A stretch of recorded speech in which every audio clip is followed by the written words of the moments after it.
Somos Radio AM530. Construimos comunidad. Buscamos la verdad siempre. Qué bien, viernes. Qué bien venís, viernes. Para tratar de bajar un poquito a tierra tanta cosa de la semana y sobre todo tomar carrera para la etapa que se nos viene.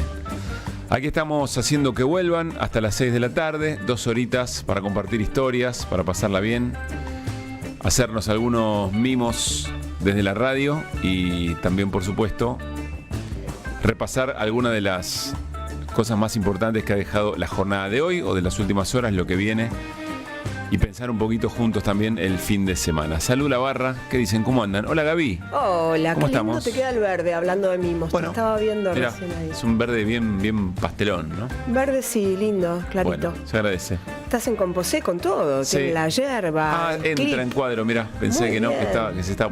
Ahora ordeno. Pasa que desembarcamos medio así. Somos así. Ahora ordeno.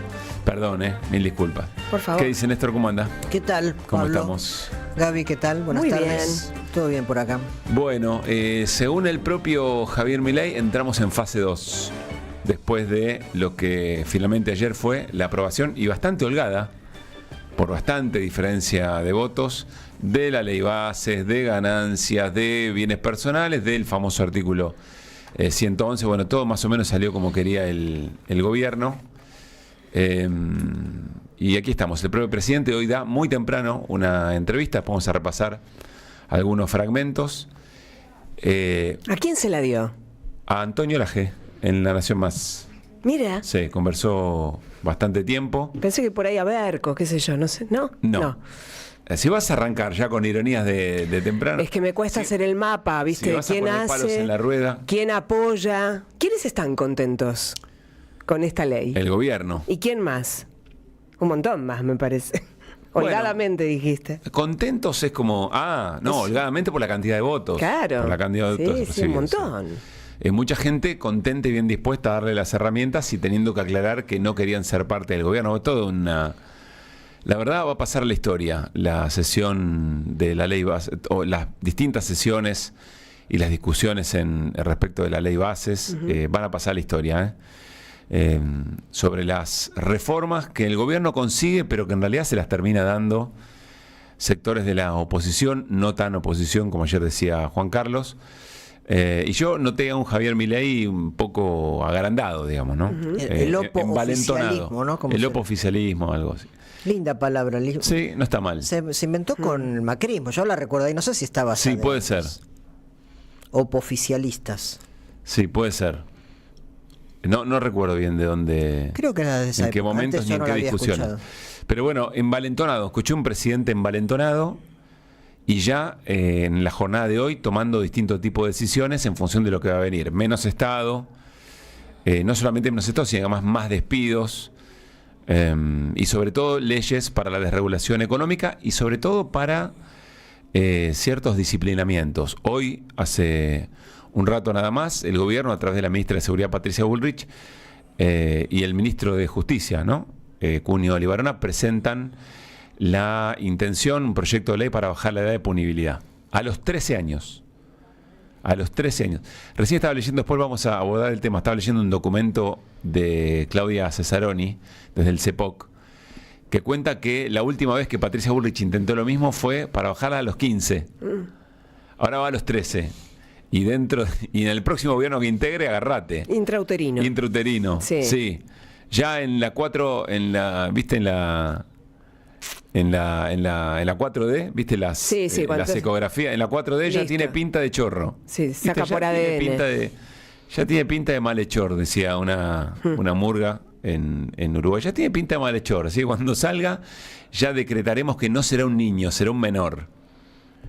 En un ratito vamos a detenernos sobre esto, porque insisto, un documento que publicó Claudia Cesaroni en el CEPOC, en las redes del CEPOC, me parece sumamente interesante, porque dice algo en el es lo que leí con más detalle, dice algo muy interesante. La edad a partir de los cuales una persona es responsable de un delito penal y que tiene que ser juzgado dentro de la legislación penal y no dentro de otras características que el Estado tenga para un pibe que uno entiende, bueno, no está para ser tratado, insisto, como alguien bajo la legislación penal. Es una decisión política de los países, una decisión política de los estados, porque tanto a los 15 como a los 16 como a los 17 no se trata de si tiene conciencia o no de lo que efectivamente está haciendo, tiene que ver con qué decide un país hacer con un preadolescente o con un adolescente que toma una decisión o toma determinado tipo de acción, ¿no? Muy interesante, ahora lo vamos a leer porque Claudia lo explica mucho mejor de lo que uno puede. Y ahí habrá que ver si llega a discutirse en el Parlamento qué harán justamente los oficialistas. Van a decir, esto es un desastre, cómo vamos a aplicar una ley penal a un chico de 13 años, pero hay que darle herramienta al gobierno. Claro. ¿Harán eso? Buena pregunta. Solo para decir que ya el gobierno, el mismo viernes, después de que obtiene la ley bases, el paquete fiscal, sale a la avanzada. Y hay una pregunta que nos vamos a hacer a lo largo del programa, es, bueno, ¿qué esperar de esta fase 2? Escuchándolo a Javier Milei, pero ¿será una fase 2 de avance de lo económico o será de encontrar un relato político que le permita contener una calle que evidentemente no está bien? ¿Será una segunda fase de una política más convencional, tratando de generar consensos para poder instalar una mirada respecto a lo que va pasando con las consecuencias de lo que va ocurriendo con la economía? ¿O efectivamente avanzará, como dijo hoy el presidente Javier Milei, en ya una reformulación de tipo monetaria de la economía argentina? Consolidado, dijo, el superávit irá más por la no emisión, más fuerte en lo fiscal. Bueno, vamos a ver de qué se trata, pero seguramente estamos entrando, como dijo, nosotros habíamos dicho segundo tiempo, ¿no? Como dijo el presidente Javier Milei, en fase 2. ¿Qué significará fase 2 para un presidente como Javier Milei? Muy buena la pregunta de Néstor. ¿Qué harán las pseudo-oposiciones con la fase 2 del presidente Javier Milei? Igual respecto de las dos herramientas que vos decís, yo creo que va a aplicar las dos en forma ambivalente. Por ejemplo, el tema del consenso es este pacto de mayo que se firmaría en julio. Es mayo, pero es en julio, sí, con consenso de gobernadores, de algún empresario, de algún sindicalista eventualmente. Esa es la parte del consenso. La parte de ir por todo es lo que ya trasciende. Ayer empezamos a especular, digamos, teniendo esta ley bases que da facultades extraordinarias y que permite gobernar a decretazo limpio por un tiempo, bueno, van a insistir en algunas cosas que no pudieron pasar en la ley bases. Por ejemplo, una de las cosas que se comenta en el capítulo de las privatizaciones es la cuestión del correo. Hay otras que fueron rechazadas, RTA, es decir, los medios públicos, Aerolíneas Argentinas no habría cómo, Telam ya sabemos que no hay cómo, salvo con una ley, sí, pero el correo argentino dicen que por el propio estatuto de esa empresa podrían insistir en la privatización. Bueno, es eso.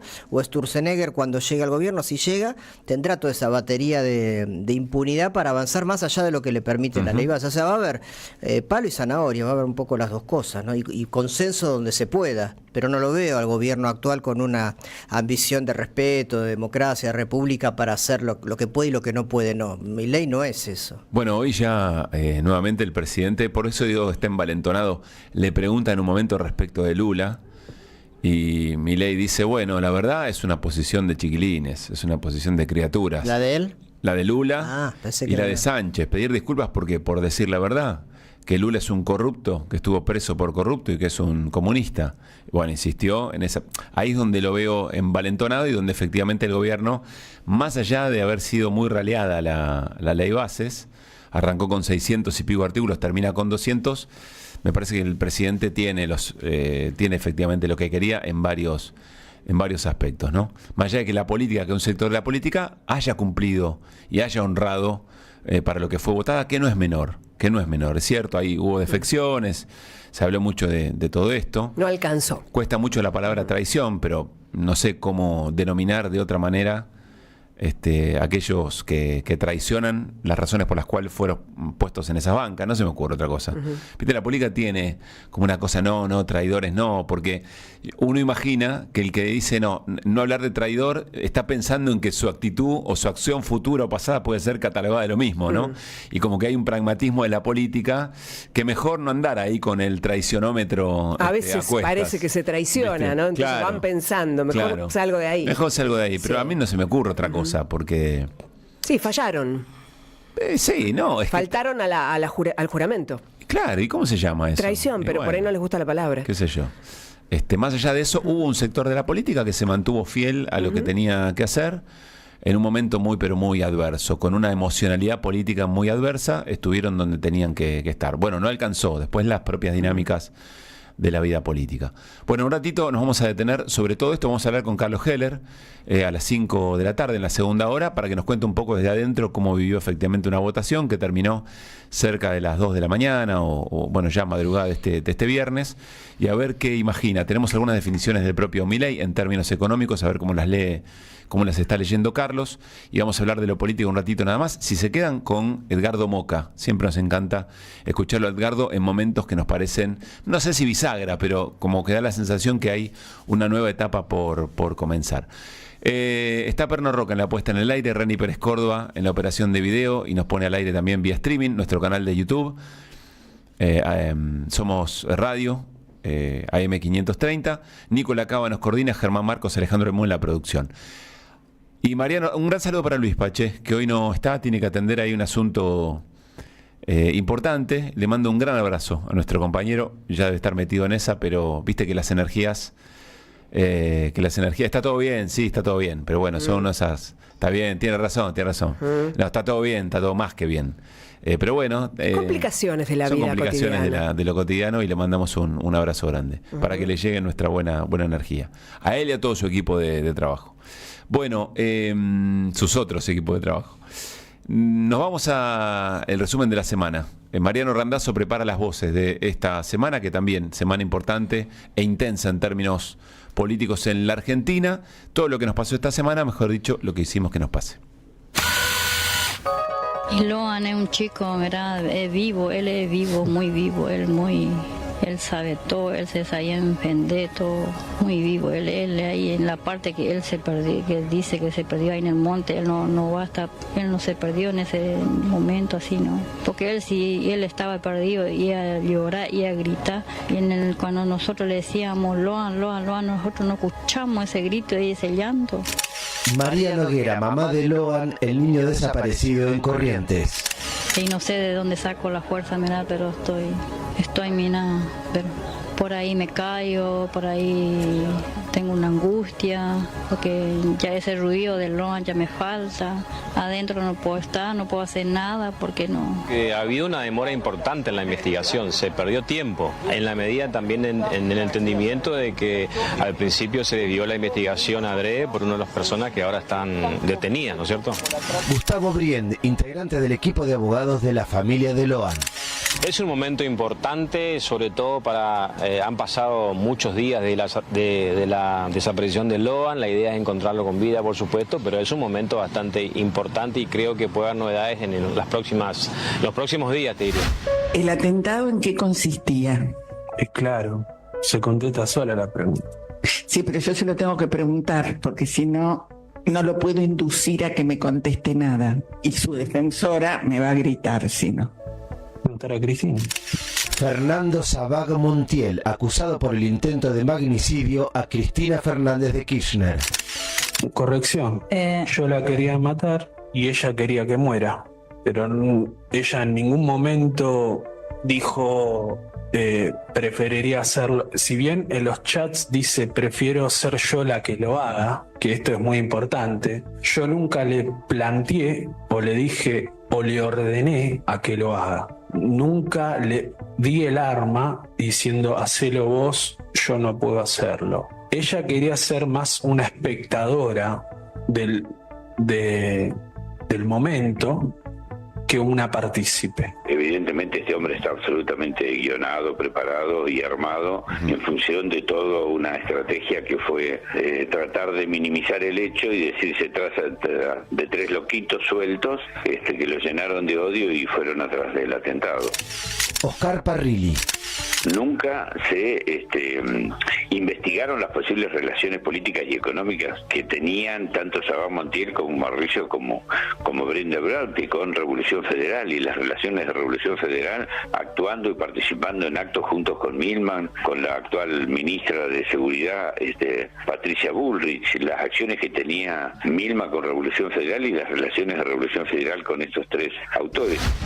Bueno, nosotros creemos que esta media sanción que pasó al Senado fue revisada y regresó con algunas exclusiones, como es el tema de la moratoria previsional, con lo cual no se puede incorporar en diputados ni volver a votar en diputados, y rechazado impuesto a las ganancias. Todo esto no puede ser votado ni incorporado en diputados porque fue rechazado. Carolina Gaillar. ¿Qué quiere decir esto? Que cuando se trata una ley, lo que dice el artículo 81 de la Constitución es que el proyecto que se ha desechado totalmente no puede tratarse en todo el año parlamentario. Indudablemente que el rechazo en particular, porque hubo votación en general del capítulo inherente a ganancias y bienes personales, y hubo rechazo en particular, la mayoría de la doctrina interpreta que el rechazo es una modificación y que la Cámara de Origen en materia fiscal tiene prevalencia y puede insistir. Miguel Ángel Pichetto. Me parece que entra ahora la etapa de gestionar, reglamentar, poner en marcha los mecanismos, esta visión del futuro de la Argentina, a ver cómo lo implementan. Es una tarea que va a tener que abordar el Ejecutivo con mucha decisión a partir de mañana. Acá en política no hay nadie que sea sonso, estúpido o que no entienda. Todos entienden perfectamente lo que estamos hablando, todos saben perfectamente lo que dice el artículo 81. Lo que pasa es que están intentando utilizar una manera tergiversada del artículo 81 para hacer política. José Luis Espert. Diputados, ¿qué hace? Agarra su texto, compara el texto que salió de la Cámara de Senadores y dice, a esto lo aceptamos de la Cámara de Senadores y en esto insistimos con nuestro texto de la Cámara de Diputados. ¿Cómo se llegó a ese texto en la Cámara de Senadores? A la Constitución, no a José Luis Espert, no le importa. Me dejaron un poco desconcertada la última intervención, porque si a esta ley le falta un montón, si a este gobierno le falta sensibilidad y humanidad, y si falta calibración en los instrumentos, básicamente esas son las cosas que dijeron los últimos 3 presidentes de bloque, ¿para qué carajo están votando esta ley? Germán Martínez. Si se morfaron 6 meses para tratar esta ley, fue porque ustedes no encontraban ni siquiera el mecanismo para poder tener la mitad más uno de los votos y traer este tema al recinto. Háganse cargo. ¿No? Dentro de los ruidos hablan de el tipo de cambio. Se escapa el tipo de cambio porque se fue a 1300. Luis Toto Caputo. Llegamos con un tipo de cambio nosotros en 1180, o sea, subió un 10% en 6 meses. Al gobierno anterior el tipo de cambio se le fue de 60 a 1200, ¿sí? A estos 1180, o sea, subió 20 veces. Hicimos el ajuste fiscal más grande no solo de la historia argentina, sino que además hemos hecho el ajuste fiscal más grande de la historia de la humanidad y le estamos devolviendo al sector privado 15 puntos del PBI. Por lo tanto, Argentina tiene para crecer y encima, como si todo esto fuera poco, emprendimos un programa de reformas estructurales. Javier Milei. Tenemos pendientes todavía 3.200 reformas estructurales más. Estamos pensando en convertirnos en el país más libre del mundo y por lo tanto estamos apuntando que en el largo plazo seamos el país más rico del mundo y sobre todo que la convergencia se acelere por el uso de la inteligencia artificial. Por lo tanto, de la mano de las ideas de la libertad y del progreso tecnológico, pero sobre todas las cosas, de las ideas de la libertad, sí, de los mercados libres, sí, del respeto de la propiedad privada, del respeto de la vida, digamos, con estos valores morales, Argentina va a salir de su oscuro presente para convertirse en el caso más brillante de la historia de la humanidad para volver a ser ricos. Bien, allí estaba el resumen de la semana. Gracias, Mariano. Podríamos hacer doble clic en cada uno de los testimonios. Una novedad, 5:45, 17:45, es decir, aproximadamente en 1 hora 15 minutos, habla el ministro de Economía, Luis Caputo. ¿Vieron aquello de envalentonados que decíamos en el arranque? Una sensación que uno había tenido de haberlo escuchado hoy al presidente. Es como si quisieran aprovechar un poco la inercia, ¿no? El viento a favor político que le da la aprobación de la ley bases. Incluso el propio Fondo Monetario destacó la aprobación de la ley bases y el capítulo fiscal. Lo hizo la vocera del organismo, Julie Kozak, en un mensaje en su cuenta oficial de X. Destacó que continúan colaborando constructivamente con el equipo económico para crear una Argentina más próspera y estable. Bueno, eso queremos todos y todas. La pregunta y la discusión siempre es cómo. Entonces no hinchemos la bola con que queremos un país normal y un país feliz y donde los pobre, y la tortilla se vuelve. No hinchemos con eso porque la discusión es por el cómo. Y la pregunta es si estas decisiones que va tomando el gobierno, estas recetas, este modelo económico, este plan, es el que va a conseguir ese objetivo o en realidad es efectivamente consolidar todo lo contrario. Dos cosas que surgieron aquí con Néstor y con Gaby mientras compartíamos algunos de los testimonios y nos anoticiábamos de la conferencia o por lo menos las declaraciones de Caputo de las 5:45. Primero, si arrancamos otra fase, preguntaba Radiche. No, si quedaba gente, ¿quiénes pasaban a la segunda fase y si había quiénes son los sobrevivientes? ¿Quiénes pasan a la segunda fase? Como el juego, con estos juegos, ¿no? Juego de supervivencia, fase 2. Sí. ¿Quiénes pasan a esta fase? ¿Por qué decimos esto? ¿Por un prejuicio ideológico? Yo lo tengo todos los prejuicios ideológicos para las medidas de ajuste y creo que son prejuicios bien construidos, digamos, pero a ver, ¿es con deshonestidad intelectual? No, lo decimos porque hay una recesión equivalente a la de la pandemia, porque los salarios puede que estén ahora empatándole la inflación, ganándole por algún puntito, pero lo que se cristaliza es la caída abrupta, la de Mauricio Macri, la que no pudo resolver Alberto Fernández y unos puntos más. Eso es lo que se cristaliza. A eso se le llama el reacomodamiento de los precios relativos, porque desde la vista del mercado, que es lo que gobierna hoy en la Argentina, el salario es un costo. Entonces está pensado no en función del bienestar general, está pensado en función de que le den los números a los empresarios. Claro, pero personas. Pero personas, ¿no? Y desempleo. Así. ¿Y qué hacemos? Porque el desempleo aumenta, porque la inflación parece acomodarse en los 4 puntos, en los 5 puntos y que eso sea estabilidad, porque no hay reservas, etcétera, etcétera. Entonces, la pregunta es válida. ¿Quiénes pasan a la segunda fase? Porque vamos a escuchar dame a Milei hablando sobre jubilados y jubiladas, que creo que ahí, en esa definición, es el 5, Pernó. En esa definición, me parece que está todo lo que estamos definiendo, ¿no? Javier Milei hoy con Antonio Laje, después de la aprobación de la ley Bases, para que vuelvan las ideas, un presidente envalentonado que va por más, y dice: en 6 meses evitamos una hiperinflación e hicimos el ajuste más grande de la historia de la humanidad. Por lo tanto, digamos, te diría que el logro es enorme. Que hay mucho para hacer, no tengo dudas, pero si yo miro el salario real está arriba que noviembre. Los últimos 2 meses el salario real está creciendo. Sí, lo que pasa es que también crecieron los precios y en dólares muchísimo. Pero yo estoy hablando del salario real. Sí. Y el salario real, digamos, está mejor que cuando asumimos y los últimos 2 meses crecieron, y si tomás las jubilaciones están arriba también, y no solo eso, sino que además en dólares se duplicaron. Sí. Tengo una pregunta sobre jubilaciones. Sí. ¿Va a haber bono o no va a haber bono? Mira, el bono tiene una característica que es discrecional. Sí, completa. Sí. Y nosotros tenemos que ser serios y solamente va a haber bonos en función de cómo viene la situación y cómo vienen los números fiscales. O sea, porque hasta ahora está terminando junio y no se anunció todavía el bono. Porque depende de los números fiscales.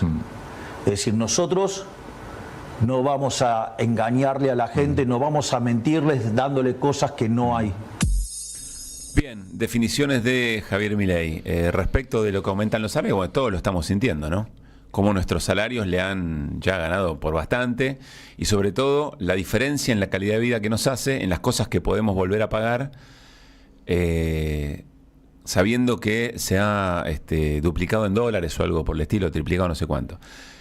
Después lo vamos a volver a conversar, pero corregime, Néstor, en tus tantos años de trabajo como periodista en economía, lo importante es cuánto podés comprar eventualmente, más allá de lo que valga en dólares tu salario, ¿no? Sí, a ver, volviendo al juego de fase 1, fase 2. Recordemos que ya en la fase 1 ya no pasaron unos cuantos. Toda la gente que está durmiendo en la calle, toda la gente que hace trabajo, mendigando trabajo en el subte, en el colectivo, en la esquina. Sí. Se ve aquí en Buenos Aires y calculo que se ve en muchas otras ciudades del país.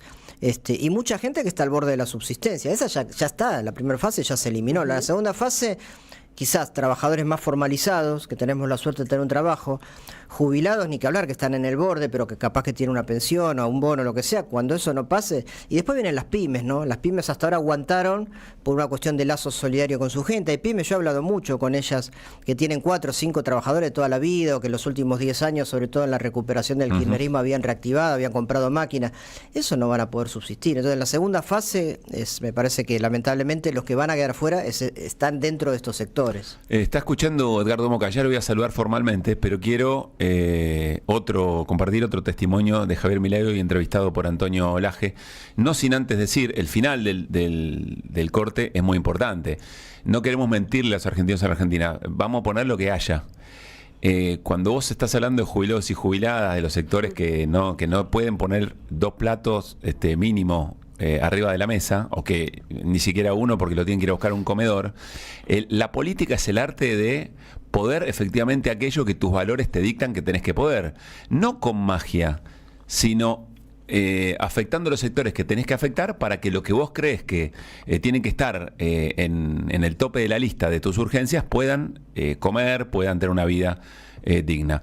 Javier Milei, segunda fase va a ser seguramente con Sturzenegger. Y eso es la segunda fase. No solo eso, además vienen más reformas estructurales. Concretamente, digamos ahora, la semana que viene, ya hacemos el nombramiento del doctor Sturzenegger. Lo primero que sacamos vamos a sacar lo que él llama la ley de hojarascas, que son un conjunto de regulaciones que entorpecen el funcionamiento del sistema económico. Son 100 leyes que se eliminan, pero que implican más reformas estructurales que 100 leyes. Bien, 100 leyes. Yo me imagino que otra vez va a ir a la misma fórmula, ¿no? Una ley para 100 leyes. Y en el camino quedarán 30, qué sé yo, pero meterán 70 de regulación económica, de desarme del Estado, veremos. Edgardo Moca, politólogo, amigo, analista político, todas esas cosas juntas. Hola Edgardo, ¿cómo te va? Pablo Caruso, Néstor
conocidas, que es sobre todo la existencia de un público, de una masa de personas que cree en esas cosas. Entre otras cosas, las creencias tienen que ver con la memoria, y me parece que en esta coyuntura de la Argentina se nota la dificultad de la memoria argentina, porque cuando uno escucha a Milei se sorprende, porque Milei hace cosas. Las payasadas de Milei no tienen mucha homologación con otras cosas que han ocurrido en la Argentina. Pero el proyecto de Sturzenegger y de Caputo y de toda esa gente, yo me lo sé de memoria, digamos, no hay ninguna novedad. Es la misma Argentina de Alzogaray diciendo hay que pasar el invierno, es la misma Argentina de la dictadura cívico-militar de Martínez de Oz, es la misma, no hay el RIGI, lo que acaba de aprobarse en el Congreso argentino, es la resurrección de los muertos, es los muertos vueltos a la vida, no hay ninguna novedad. Las charlas están vivas, Edgardo, tengo ganas de saber qué estás viendo para adelante, pero cuando vos decís es una sociedad falta de memoria y preocupación, o por lo menos un sector de la sociedad, porque no es todo, no es... No, yo no creo que Argentina esté falta de memoria, después lo podemos abordar a fondo. Te quería preguntar por ahí eso. se me escapó esa frase, pero no. Entendí algo por el estilo, pero a mí siempre me remite a la pregunta... ¿qué tanto mal habrán hecho? O mal o no pudieron, porque también siempre las blancas juegan, ¿no? Pero ¿cuán grave habrá sido la derrota político-cultural de estos años como para retroceder a algo tan viejo y tan conocido? Bueno, es proporcional la gradualidad, el grado crítico de la derrota es proporcional a la esperanza. Claro. Y es proporcional al alcance que tuvo el proceso abierto por Néstor Kirchner y por Cristina Kirchner. Cuando las promesas son débiles, son tibias, son asimilables, las decepciones son suaves. Con un buen psicoanalista lo resolvés bastante bien. Ahora, cuando la Argentina discursivamente y en muchas iniciativas prácticas alcanzó la condición de un país que se reencuentra con lo mejor de su historia, que celebra el bicentenario no melancólicamente respecto de lo que había antes del primer centenario, como ocurrió en la Argentina, ¿no? La añoranza por la Argentina ganadera, por la Argentina ganadora sobre la base de la explotación de recursos naturales y la negación de todo desarrollo autónomo. Bueno, yo creo que la crisis es proporcional a los alcances, a los sueños. Y ahí quiero hacer un homenaje a un proceso político del que yo tengo, por supuesto, como creo que sería bueno que tuviéramos todos, una visión crítica, digamos. A estas cosas no llegamos por la mala suerte o por errores circunstanciales o porque elegimos mal la fórmula de gobierno. Se pudieron haber hecho muchas cosas mal desde ese punto de vista, pero esto tiene toda la pinta de algo que maduraba en la sociedad argentina, de un cansancio, de un agotamiento, de un impulso luminoso que tuvo la Argentina. Los impulsos luminosos en algún momento se agotan, se frenan. Eso ocurrió, invito a cualquier oyente o a ustedes mismos, a nosotros mismos, a proponer un ejemplo en el que los sueños de la grandeza, los sueños de la unión, los sueños de la fraternidad no hayan terminado en grandes desilusiones. Puedo mencionar desde la Revolución Francesa hasta muchas otras cosas, hasta la propia Revolución de Mayo, devorándose a sus propios protagonistas. Pues hay una lógica, hay cierta lógica, digamos, en los cambios de ciclo o en los agotamientos de determinados procesos. Estoy muy preocupado por lo que viene, Edgardo, para serte franco. Sí, bueno, pero me extrañaría que mi amigo Pablo Caruso no esté preocupado por lo que viene, porque negaría lo que yo pienso de él, como un pensador, una persona inteligente. No, yo estoy muy preocupado. Pero me parece que en estos casos, Pablo, hay que intentar, se podrá o no se podrá, convertir el temor, convertir el pavor en esperanza. Porque es cierto que hay razones para el pavor, porque lo que se desprende de la votación de anoche y lo que se desprende de cada uno de los gestos del personaje que gobierna el país, produce necesariamente, personas que estén bien de salud mental, no pueden no producir temores, preocupaciones muy graves. Pero yo creo que es el momento de sacar a relucir lo mejor de nosotros. Es muy, por ahí puede parecer muy aventurero decir estas cosas, en un momento de hundimiento de la autoestima, de hundimiento de la sensación de la pertenencia nacional. Yo siempre apuesto a eso. Algunas personas me acusan de un optimismo profesional. El optimismo nunca puede ser profesional. El optimismo, si no surge de las entrañas del pensamiento, de las convicciones, se denuncia a sí mismo muy fácil y muy rápido. Yo tengo fe en que, primero, voy a decir aquellas razones raquíticas y pobrísimas que me hacen tener fe. El comportamiento de la bancada peronista anoche y en todas las instancias del debate de este escándalo antinacional que es la ley de bases, ese comportamiento que para algunos, como hay 3 o 4 que traicionaron, se convierte en la traición del peronismo. Si miramos la historia así, tenemos comprada la derrota. Yo creo que lo que hay que mirar es que el bloque legislativo, diputados y senadores peronistas, es el bloque con más disciplina política que hay en la Argentina. Por supuesto, no lo comparemos con el radicalismo, porque el radicalismo es un objeto a recuperar. El radicalismo hoy dejó de existir y a mí humildemente me corresponde la la transmisión de la convicción de que el radicalismo existe y tiene que existir y tiene que jugar un papel distinto del que está jugando. Esas son dos maneras de mirar la política. Una, la queja, ¿no? Mirá los radicales que estuvieron con Alfonsín, que apoyaron esto, apoyaron otro, ahora están entregados a Milei. Esa es la queja. Esa es la señora que va a la verdulería con todo derecho y se queja porque las manzanas están más caras. Está bien eso de parte de la señora. Ahora, ¿Y cuál es la optimista? No, la optimista es la pelea. La optimista es qué tenés que hacer vos para que eso no sea así. ¿En qué estás fallando vos para que el radicalismo, vos aunque no tengas nada que ver con el radicalismo, qué estás haciendo vos de insuficiente, de débil, para que estas cosas puedan ocurrir? Ahí tenés que concentrarte. Ahora, Edgardo, ¿cómo te va? Gabriela Radice te saluda. ¿Cómo estás? Te vengo escuchando con atención que mencionaste ya desde el comienzo de la charla las palabras psiquiátrico, la salud mental, hablas de la emocionalidad, de aguantar, y se me vino a la mente las fases del duelo, ¿no? Viste que tienen la negación, la furia, la tristeza. ¿En dónde, si podés leer, no de la clase política, sino de la gente, desde donde va a salir esta esperanza de lucha, la pelea y esto que mencionabas recién? ¿En qué fase estamos? Porque en la calle se ve demasiado caos y desesperanza también. Ayer Luis Pa me decía, anda a la plaza, ¿no? Y mirá en la plaza y un poco que se te acomoda el espíritu, pero ¿podés hacer una lectura vos o hay algo que te llame la atención del estado anímico de la sociedad hoy con este contexto? Mirá, es muy interesante el planteo que vos hacés y necesitaría tiempo y condiciones para poder pensarlo. Pero yo creo que la política es la unidad de los políticos, de los que tienen la política como su profesión y como su quehacer, y de la masa.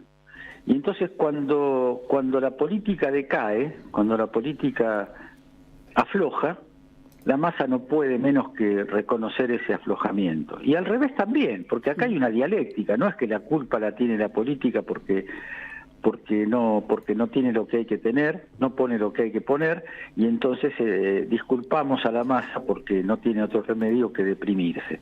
Yo creo que esto es un esfuerzo conjunto. Yo creo que acá la política está probándose a sí misma. Esta es una gran prueba para la política argentina. En el 2001, en una situación que tiene muchas analogías, muchos parecidos, más parecidos que los que a mí me gustaría que tuviera, apareció la gente.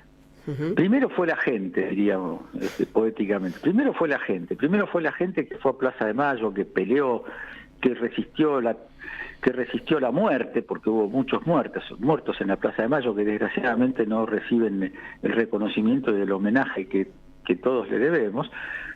Y entonces surgió la política, o capaz que surgieron al mismo tiempo y se encontraron, porque cuando uno piensa en Néstor, generalmente se piensa en la persona providencial. Las personas son providenciales, somos cada uno en su registro. Pero aparte de ser providencia, somos iniciativa, somos coraje, somos personalidad. Entonces yo creo que es una gran oportunidad para la política con mayúsculas de la Argentina. No quiero hacer ningún nombre, podría hacerlos, pero estaría influido por mis amistades, por mis amores, y eso no es lícito ponerlo en el debate público. Pero yo creo mucho en la política. Voy a hablar de alguien que es insospechable de que yo pueda tener un fanatismo así romántico.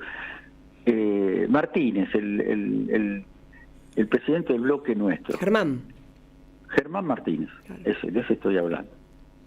Es un personaje que no es un carismático, no es una persona en la que confiemos como el salvador de la patria, pero es una persona que hace algo que es muy importante.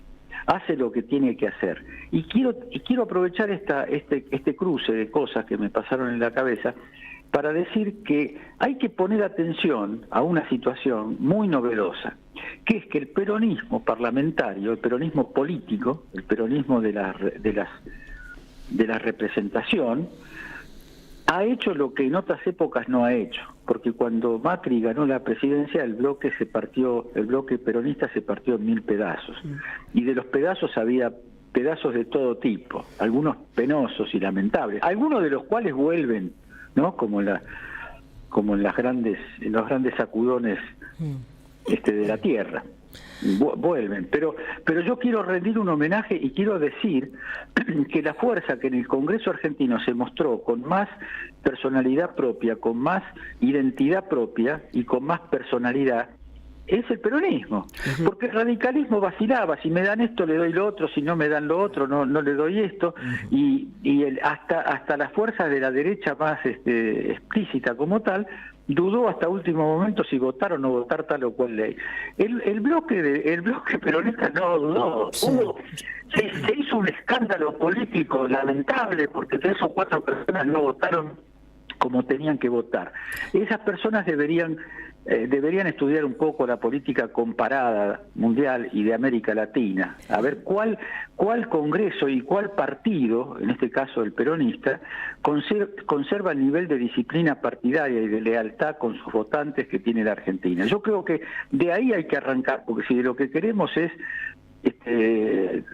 armar los bríos que hacen falta para contrarrestar esto que está ocurriendo, esto desastroso que le está ocurriendo a la Argentina, hay que partir de los recursos que tenemos, no de las imaginaciones que se nos aparecen. Ricardo, ¿qué tal? Néstor Recibo te saluda. ¿Qué tal, Néstor? Aguante el rojo. Aguante el rojo. Vamos ¿Sí? a ver cuando retome el campeonato. Vamos a tratar de conectar bien el micrófono, a ver si estás ahí, Néstor. Estoy acá. Está perfecto. Ahí está. No, hablaste al principio que vos creés en la memoria y que eso no se ha perdido y demás, pero también dijiste que hay como ciclos políticos que se agotan, que hay que recrearlos. La semana pasada hubo elecciones en un país bastante remoto a la que no le prestamos mucha atención, como es Sudáfrica. Hicimos una nota con una especialista y nos hablaba de cómo cambió el electorado sudafricano, donde hay millones de jóvenes que no saben quién fue Mandela, o peor, que entienden a Mandela casi como un traidor porque pactó con los blancos, etcétera, etcétera. Entonces vuelvo a la Argentina. Pues si hay memoria, puede resurgir, pero también cambian los electorados, las generaciones. Digamos, ¿cómo logramos que esa memoria histórica calce en las nuevas generaciones, donde parece que ese match lo hizo mucho mejor esta derecha de Milei que de este lado? Totalmente de acuerdo con el registro y con lo que estás diciendo. Yo creo que esa es una responsabilidad de los viejos. Lamentablemente, la responsabilidad recae en el sector con menos energías físicas y humanas. Me considero, por supuesto, parte de ese sector. Entonces, yo creo que la memoria no se puede reducir a la agitación de consignas. Los viejos no podemos volver al pasado recuperando las voces del pasado, recuperándolas tal como fueron. Los viejos tenemos que hacer el esfuerzo por entender lo que está ocurriendo, y desde lo que está ocurriendo y desde nuestra mucha o poca comprensión de lo que está ocurriendo, pensar en cuáles son los hilos que nos atan a lo mejor de nuestro pasado. Y algunas cosas del pasado que no son tan lejanas, porque yo acabo de, contestando una pregunta sin que nada tuviera planificado al respecto, hablar del 2001. El 2001 fue el nacimiento de una nueva generación política en Argentina que gobernó muchos años este país y que nació de pibes que iban a la Plaza de Mayo a cagarse a palos con la policía. Es así, fue así directamente. Yo fui no protagonista porque yo no tenía ni la edad ni el físico para sostener esa batalla, pero estuve ahí y me di cuenta que ahí estaba pasando algo que parecía una reyerta de tribuna de la cancha, y en realidad era una escena del país que se oponía, que se resistía a dejarse doblegar. Entre la escena que yo vi, cuando yo la vi, porque fue una situación muy vertiginosa la que yo viví, de mucho miedo también, de mucha preocupación, porque nos podían matar a cualquiera en la situación.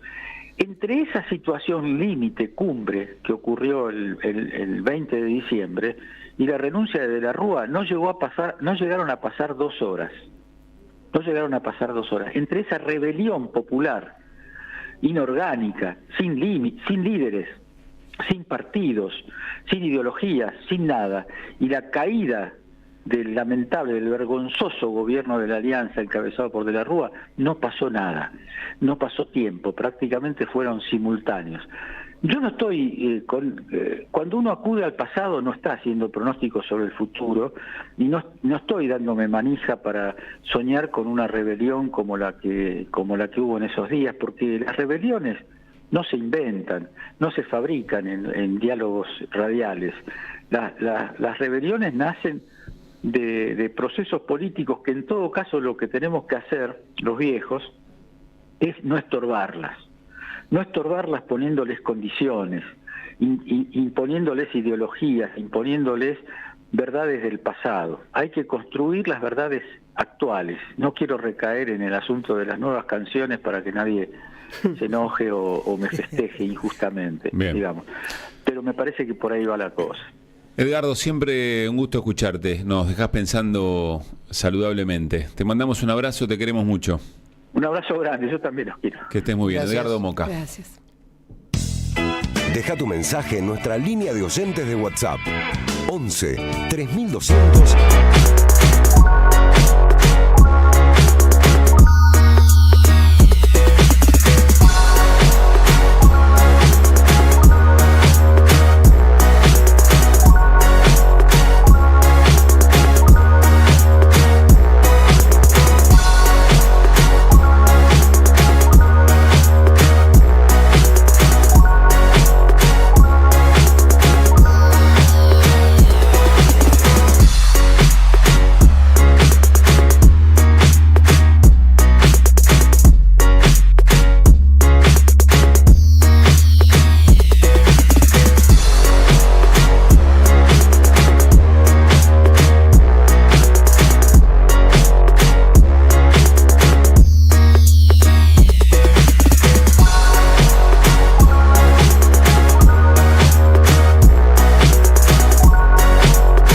Seguí a la Radio de las Madres por YouTube.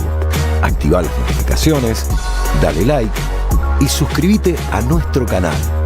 Somos Radio AM530. Construimos comunidad. Buscamos la verdad siempre.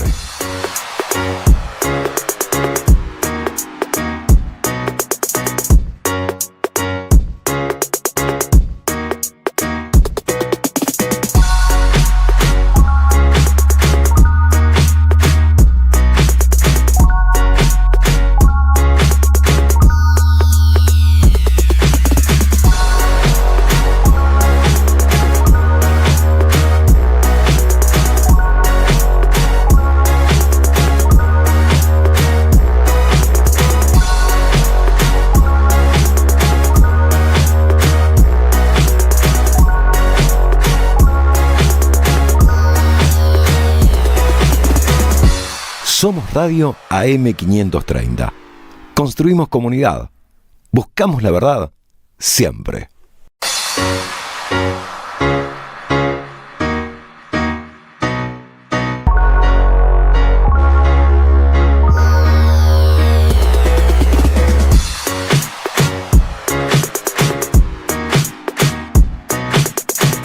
Seguí a la Radio de las Madres por YouTube. Activa las notificaciones, dale like y suscríbete a nuestro canal. Somos Radio AM530. Construimos comunidad. Buscamos la verdad siempre.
Seguí a la Radio de las Madres por YouTube.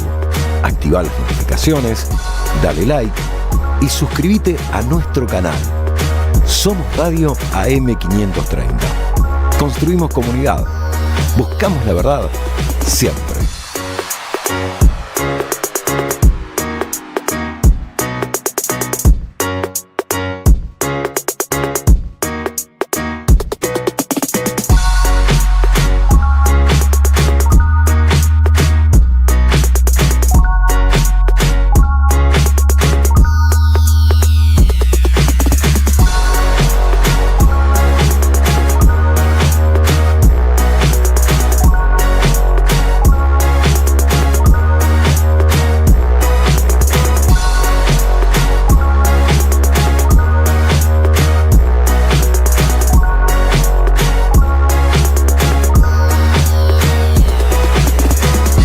Somos Radio AM530. Construimos comunidad. Buscamos la verdad siempre.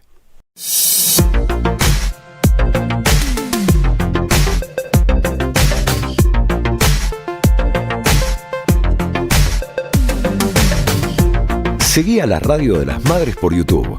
Activá las notificaciones, dale like y suscríbete a nuestro canal. Somos Radio AM530. Construimos comunidad. Buscamos la verdad siempre.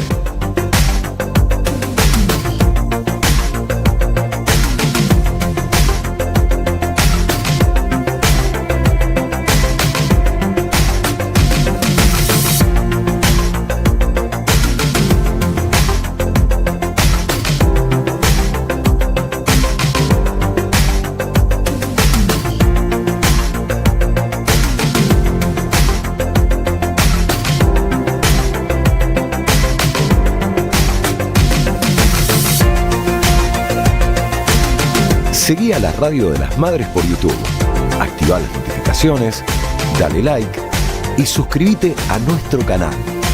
Somos Radio AM530. Construimos comunidad. Buscamos la verdad siempre.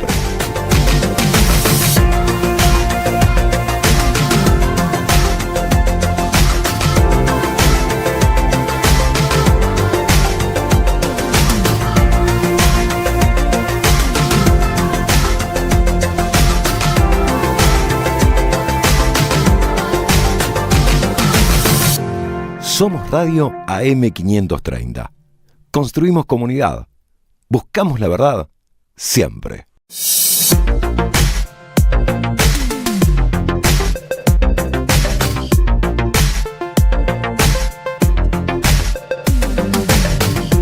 Seguí a la Radio de las Madres por YouTube. Activá las notificaciones, dale like y suscríbete a nuestro canal. Somos Radio AM530. Construimos comunidad. Buscamos la verdad siempre.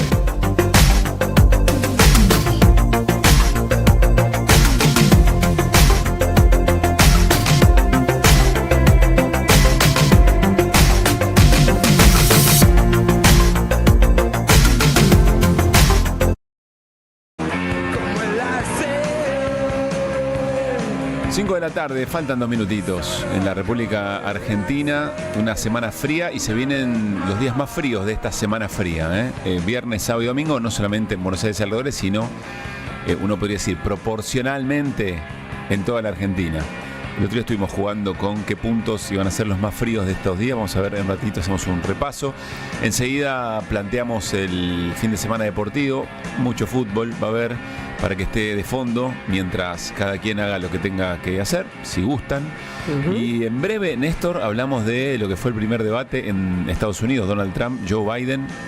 Hay mucha tela para cortar ahí, ¿eh? Sí, una derrota muy grande de Biden por su pésima actuación en el debate, a tal punto que hoy la noticia, ya más que el resultado del debate, es si va a ser reemplazado por otro candidato. Claro. Dentro de la convención demócrata, porque fue un papelón. Así que vamos a hablar un ratito de cómo fue ese debate y qué es lo que trasuntó de la presencia de Biden y de Trump en un estudio de CNN en Atlanta. Si fuera, seguimos con la jerga futbolera, si los demócratas tuvieran un técnico, inmediatamente empecé a mirar el banco, ¿no? Como decía, ¿quién Están tengo? así, están exactamente así. Bueno, en un ratito nos metemos en eso. Radice Cine. Y estoy como, meto todo, porque escucho los ratones y Sí. ya empiezo como Bambi. ¿Cuándo es el show? Como Bambi. Claro, como un Bambi, ¿viste que el Bambi saltaba? Yo salto como Bambi. Hay un videíto, Sí. uno de esos reels en Instagram, no sé Sí. qué, de dos perros que están detrás de una reja. Sí. Que están y bailan. saltando, ¿lo vieron? Están Claro. saltando y les ponen o música de cancha o les ponen algún poco o algo por eso. Me encanta, me encanta. Así está Radice. Me encanta, sí. Ahí va. En cualquier momento, ya estamos, ¿eh? Estamos celebrando. Viene Carlos Heller al aire. ¿Qué te pasa? ¿Qué me miras con cara? No. Escuchá la música. Música del alma. Ponelo de nuevo. Tenemos que traer Qué lindo. de las nuestras, Néstor. Bueno, tengo varias cosas. Sí. Primero, decir que hoy es el Día del Orgullo, 28 de junio, lo habíamos comentado en el comienzo de la semana, hay muchas acciones, hay marcha, por supuesto, y hay un montón de reflejos en las pantallas. Van a encontrar, por ejemplo, en Max, la plataforma Max, Sí. que hay un montón de solapitas y dice, el orgullo atraviesa todas nuestras producciones y hay un montón de series y películas que de alguna manera tocan la diversidad y todas las consignas LGBTIQ+. También, repito, en Teatrix, que estuvieron toda la semana poniendo las obras de teatro a las 10 de la noche gratis. Esto es en teatrix.com y ahí tienen una posibilidad de encontrarse con todo lo que tiene que ver con el teatro, también con temática de diversidad. Pero además de esto, hoy es un día particular y también lo había comentado, más allá de todas las cuestiones que fueron sucediéndose en virtud de alrededor de todo lo que es el cine argentino.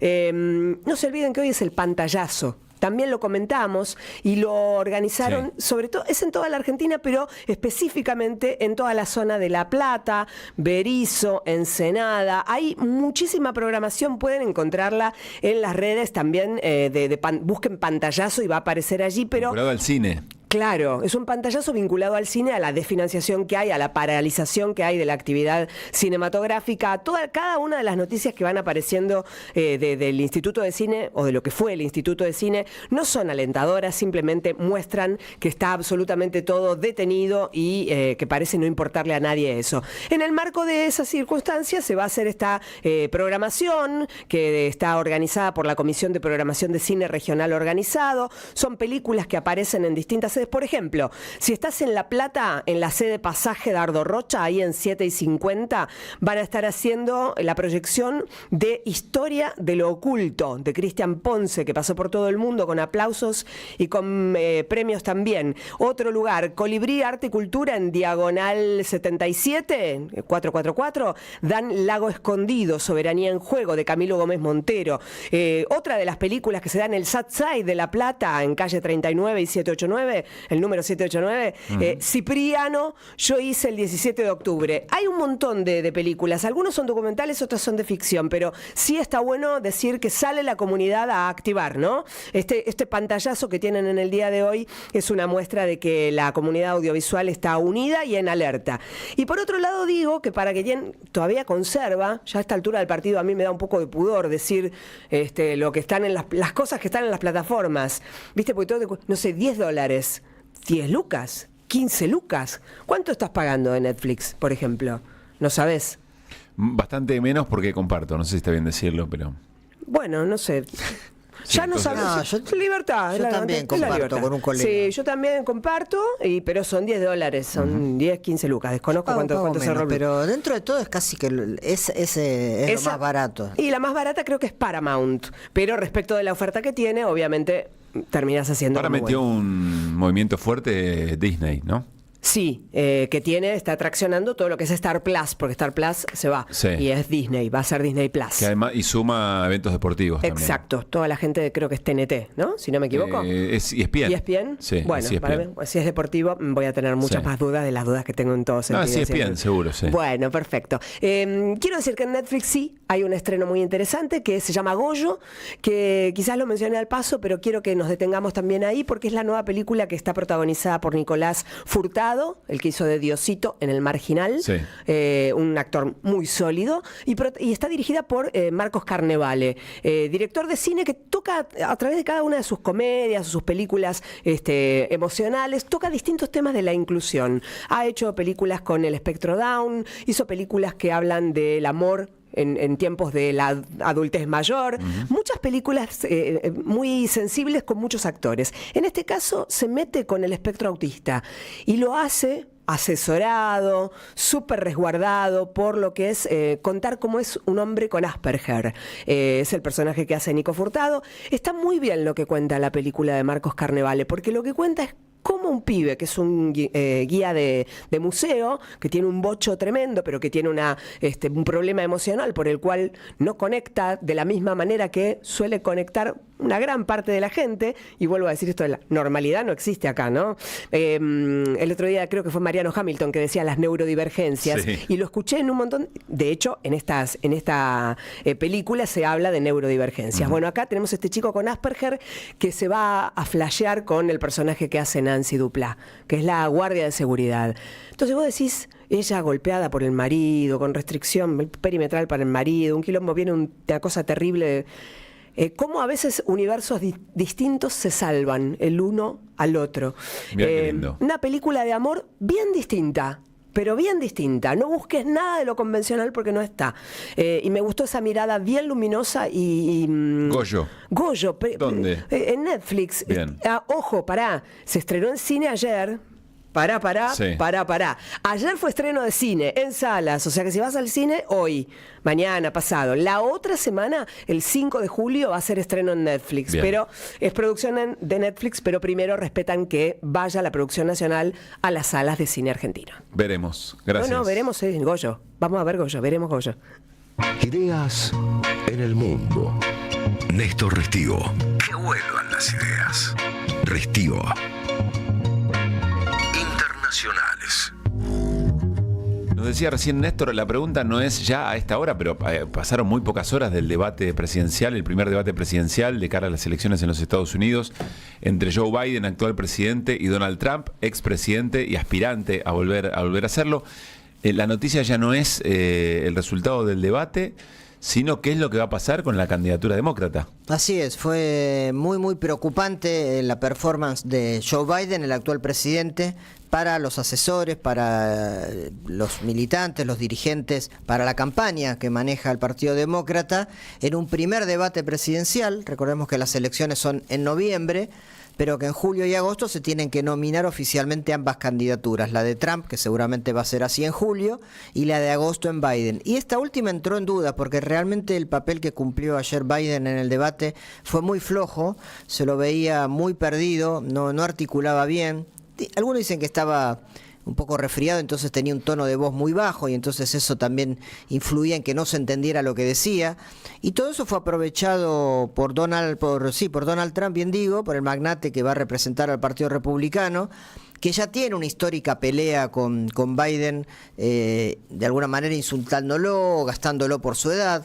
Biden tiene 81 años, tiene 2 o 3 años mayor, es mayor que Trump, pero a Trump se lo ve mucho más entero, más asertivo, un mentiroso profesional, dijo muchas mentiras Trump, pero no tenía cómo retrucárselos Biden porque, insisto, su discurso era elusivo, hablaba mal, no se le entendía, no terminaba las frases. Muy lagunero. Sí, y tenía, bueno, lo que uno mucho sospecha, y muchos en Estados Unidos también, que su senilidad lo está afectando. Pero por eso decíamos en la previa, el New York Times saca una columna impactante, el título es "El presidente Biden es mi amigo pero debe retirarse de la carrera". Obama sale un poco al rescate del candidato demócrata y dice, bueno, una mala noche la puede tener cualquiera. Pero la pregunta es, ¿quién está gobernando Estados Unidos? Bueno, eso se lo vienen haciendo. Si es que alguien haciendo alguna vez creyó que los presidentes eran los que gobernaban. Eso aparte, más allá de eso. Eso aparte, pero hace ya mucho tiempo, en este segundo mandato, en este mandato de Biden, hace tiempo que está muy en duda su capacidad de gobierno. Ha tenido infinidad de lagunas, furcios, equívocos, cosas que llamaron mucho la atención, desde equivocarse de la muerte de su hijo, sobre la muerte de su hijo, hasta datos de países, claro, saludar ¿En qué lugar estaba? Sí, perdido. O sea, falta de conciencia de lugar y tiempo, ¿no? Y esto se reflejó ayer en este debate y por lo tanto fue, no digo que un picnic, pero para Donald Trump fue bastante fácil. Se trataron temas económicos, por supuesto, que son los que mucho preocupan a la población, temas de inflación y demás, donde Biden tendría algunas cosas para ganar, porque luego de la pandemia fue de los países industrializados que mejor resolvió el tema inflacionario, eso está más o menos resuelto. La economía no está tan mal, pero no tuvo cómo capitalizarlo porque no sabía explicarlo. El tema migratorio y el tema de aborto. Y en el tema del aborto, donde el Partido Demócrata y sus dirigentes siempre tienen mucho más juego progresista, desde luego, que los republicanos, ahí Trump se mostró más cauto, no quiso ser tan grosero o tan irónico o tan desagradable como es otras veces, inclusive con los migrantes. Pero insisto, el tema fue tan decepcionante para los simpatizantes del Partido Demócrata que lo primero que se empezó a trabajar luego del debate que fue anoche en la sede de CNN en la ciudad de Atlanta fue, ¿qué hacemos? Porque falta muy poco tiempo y si esto sigue así vamos a una derrota total.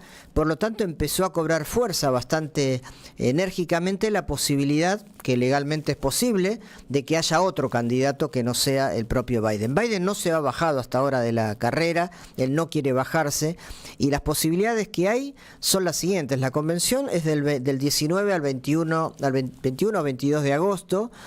Si ahí Biden ya va con la idea de no presentarse, solamente pasó una vez en la historia electoral de los Estados Unidos con Lyndon Johnson, aquel que asumió la presidencia luego del asesinato de John Fitzgerald Kennedy, y poco antes de las elecciones en el 68 dijo que se bajaba, y ahí vino otra candidatura. Si no, no ha pasado otra vez, por lo tanto no hay un mecanismo, no es que porque él se baja automática sube otra persona. Normalmente se habla de Kamala Harris, que ella sí sería la presidenta de Estados Unidos y renuncia como presidente. Biden, porque ella es la vicepresidenta. Eso sí está previsto. Pero candidatura no. Igual si él se bajara, si Biden se bajara, Kamala Harris pareciera que es una candidata natural. Sin embargo, esta mujer, una abogada, afrodescendiente y demás, lo que no tiene muy a su favor es la simpatía del electorado. Digamos, no es una persona muy seductora, no mide también en las encuestas, tuvo un papel bastante gris, se esperaba más de ella, muchos especulaban que podría haber sido una figura del porte de Michelle Obama, que sí, la primera dama durante el gobierno de Barack Obama, sí era una mujer muy, muy activa, muy simpática, con una capacidad de empatía con el electorado gigantesco, hubiese sido una muy buena candidata para el Partido Demócrata, ella decidió no serlo. Kamala Harris es muy gris, muy, muy apagada. Pero ¿tiene que estar en la orgánica del Partido Demócrata o puede ser alguien...? No, el asunto es así, si Biden dice yo no soy candidato, la convención demócrata queda abierta a lo que decían los delegados. Bien. Recordemos que las elecciones en Estados Unidos son indirectas. Esto quiere decir que no es que se vota en forma directa, ni la elección nacional ni la de los partidos. Cada estado manda a sus delegados, en este caso delegados por estado, y el que sume más delegados gana la elección en esa primaria. Si Biden se corre, queda abierto, y ese es un poco el abismo al que se enfrenta el Partido Demócrata a muy pocos meses de eso, estamos hablando de 2 o 3 meses. Hay algunos personajes que ya empiezan a levantar la mano. Es una elección importante para la Argentina, ¿eh? Para todo el mundo. Por supuesto, pero en este momento de la Argentina, respecto de la deuda con el Fondo Monetario, respecto de las políticas del gobierno de Javier Milei, del vínculo Milei-Trump, no sé si es recíproco el vínculo, pero seguramente lo que para Milei significa eventualmente Donald Trump no es una elección menor. Claro que no. A ver, Biden representa un partido demócrata que en sus últimas elecciones con Obama, con Clinton más atrás en el tiempo, es lo que muchos analistas llaman los globalistas. Es decir, es mucho más belicoso ese gobierno, es más progresista al interior de los Estados Unidos, pero mucho más guerrero hacia afuera, ha generado guerras y conflictos por doquier. Trump, al contrario, es más regresivo internamente en términos de derechos y demás, pero a nivel global es un tipo que no quiere participar en muchas guerras, si sea por un tema presupuestario. Por lo tanto, en el aporte a un mundo más pacífico, casi Trump es mejor que Biden o que cualquier otro de los partidos demócratas. Igual, como vos decías, Pablo, gobierna más lo que se llama el Estado profundo, ¿no? La CIA, el complejo militar industrial, el poder económico. Hoy un tipo como Elon Musk o Larry Fink tiene mucho más poder que el presidente de Estados Estados Unidos. Pero ese es el panorama que hay. Por lo tanto, que gane uno u otro implica mucho si Estados Unidos se va a involucrar más o menos en los problemas del mundo. Y eso marca una diferencia muy grande para todo el planeta y en Argentina también. Te digo 2 o 3 nombres que aparecen y levantan la mano. Aquí estoy yo, dicen. Una es la gobernadora de California, Gretchen Whitmer. Gretchen Whitmer gobierna un estado que tiene casi 40 millones de habitantes, California, muy importante. Otro gobernador es el de Michigan, Gavin Newsom, pero son tipos que no son tan conocidos. Mi pregunta, la duda que tengo por desconocer quizá algunas encuestas, es si se puede instalar un candidato, ya no para la interna demócrata, que va a tener que elegir uno, sino de acá a noviembre. Claro. Trump va con todas las de ganar hoy por hoy. Gracias, Néstor. Déjame meter una, perdón, que no se pierdan los memes. Los memes son tremendos, los memes del debate de ayer. No solo porque son creativos, algunos tienen un nivel de crueldad pocas veces demoledores. Hay uno que es como una especie de caricatura donde está Biden en la cama de un hospital. Compartile a Reni, si llegas. Bueno, ahora veo si llego. Lo tenés, si no. Pero cuente, perdón. No, pero es que no sé si tengo el teléfono de Reni, por eso. Okay. Es un meme que es un dibujito animado donde está en la cama del hospital y el fanático demócrata con su remerita le dice Biden al tipo: lo hicimos el debate, con un pulmotor al lado, qué sé yo. Y en el segundo cuadro del cómic el fanático con una lágrima desenchufa. No. Sí, por Dios, por eso te digo, el nivel de crueldad es muy, muy, muy, muy tremendo. Mi teléfono para estas cosas es pésimo. Igual está muy bien narrado. No sé si está bien narrado, pero digo, ahí lo tenés, ¿ves? No, es como terrible. Es tremendo y bueno, nada, muy gráfico de lo que ocurrió anoche. Y lo que en la política, más allá de la anécdota, el peso que tiene en la opinión pública este tipo de vehículos de construcción de sentido. También, ¿no? Para citarlo como un por efecto eso, claro. Mira, tiene un solo poder. Una elección tan disputada. Ayer leí cosas de debates históricos, el de Nixon y Kennedy, por ejemplo, y otros. Hay estudios de la Universidad de Michigan o la de Harvard, una de las dos, que dice que un 5% del electorado depende mucho, y 5% en una elección que está muy palo a palo es importante, ¿no? Y que en las últimas elecciones un 5% se definió en base a los debates presidenciales. Gracias, Néstor. Que vuelvan las ideas. Hasta las 18. Volver con actualidad. Regreso informativo. Que vuelvan las ideas. Bueno, primero que nada, en un ratito charlamos con Heller. Vamos a ver qué es lo que pasa eventualmente con la conferencia de prensa de Santiago Caputo, el ministro de Economía, y Santiago Bausili, el titular del Banco Central. Sorpresiva conferencia de prensa, pero uno piensa también lógica en algún punto, tratando de aprovechar el impacto de la aprobación de la ley bases, que el gobierno quiere exagerar más cuanto pueda, para que eso pueda generar alguna suerte de efecto político sobre los mercados, sobre la confianza de algunos actores de la economía que deberían entregarle los dólares que el gobierno necesita para poder equilibrar un poco algunas cuestiones de la macro. El Fondo Monetario Internacional salió a respaldar ese apoyo político que el gobierno deja traslucir 6 meses después de obtener una ley, más allá de lo que está pasando en la calle.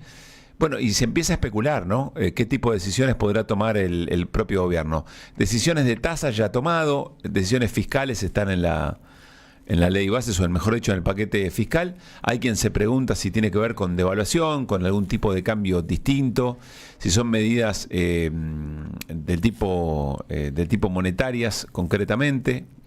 Bueno, vamos a ver de qué se trata. Como suele decir Gel en estos casos, esperemos a ver qué se anuncia y después las especulaciones, o eventualmente después los análisis, no tanto por especulaciones. Quien no especula y ya pone manos a la obra es el gobierno en materia de demagogia punitiva. Yo lo mencionaría de esta manera. ¿Por qué? Bueno, porque el gobierno anunció que va a presentar una ley para bajar la edad de punibilidad. ¿A cuánto? A 13 años. A 13 años. Quiero compartir los primeros párrafos de una nota que escribió Claudia Cesaroni en el CEPOC, en las redes del CEPOC, que es el Centro de Estudios en Política Criminal y Derechos Humanos. El título de la nota es: Encerrar adolescentes desde los 13 años, la nueva propuesta de Bullrich.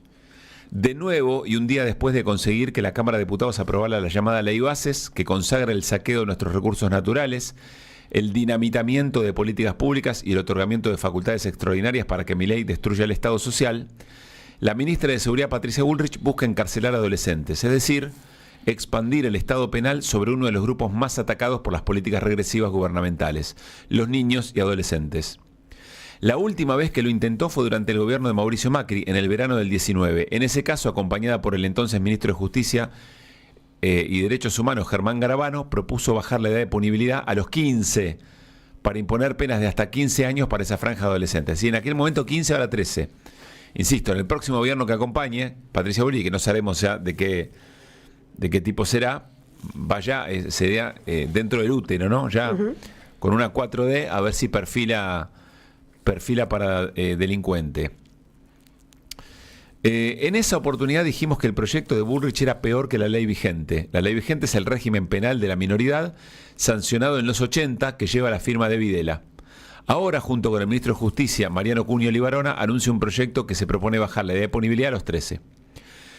Este comunicado incluye mentiras y brutalidades. Todavía no conocemos el texto del proyecto, así que nos concentraremos en lo que allí se dice y en la edad propuesta, 13 años. Tiene varios puntos, me quiero detener en el primero. No se trata de edad de imputabilidad, sino de edad de punibilidad o edad mínima de responsabilidad penal. Como hemos explicado, lo correcto es hablar de edad de punibilidad o edad mínima de responsabilidad penal, tal como se denomina en los documentos internacionales. Esta edad, esto me parece determinante. Esta edad nada tiene que ver con la comprensión sobre la criminalidad de los actos, sino que es una decisión política. Del mismo modo que se establece la edad de 16 años para tener el derecho a voto, aunque un adolescente pueda entender de política e incluso militar políticamente desde los 13 o los 14, o se establece la misma edad para comenzar a manejar un vehículo, aunque sepa hacerlo desde los 12.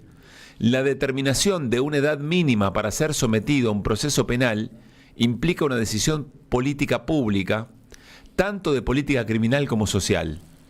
Es decir, para responderse a la siguiente pregunta: ¿desde qué edad pretendemos como adultos que los hechos de un o una adolescente sean considerados a partir del sistema penal y no abordados por otras áreas del Estado?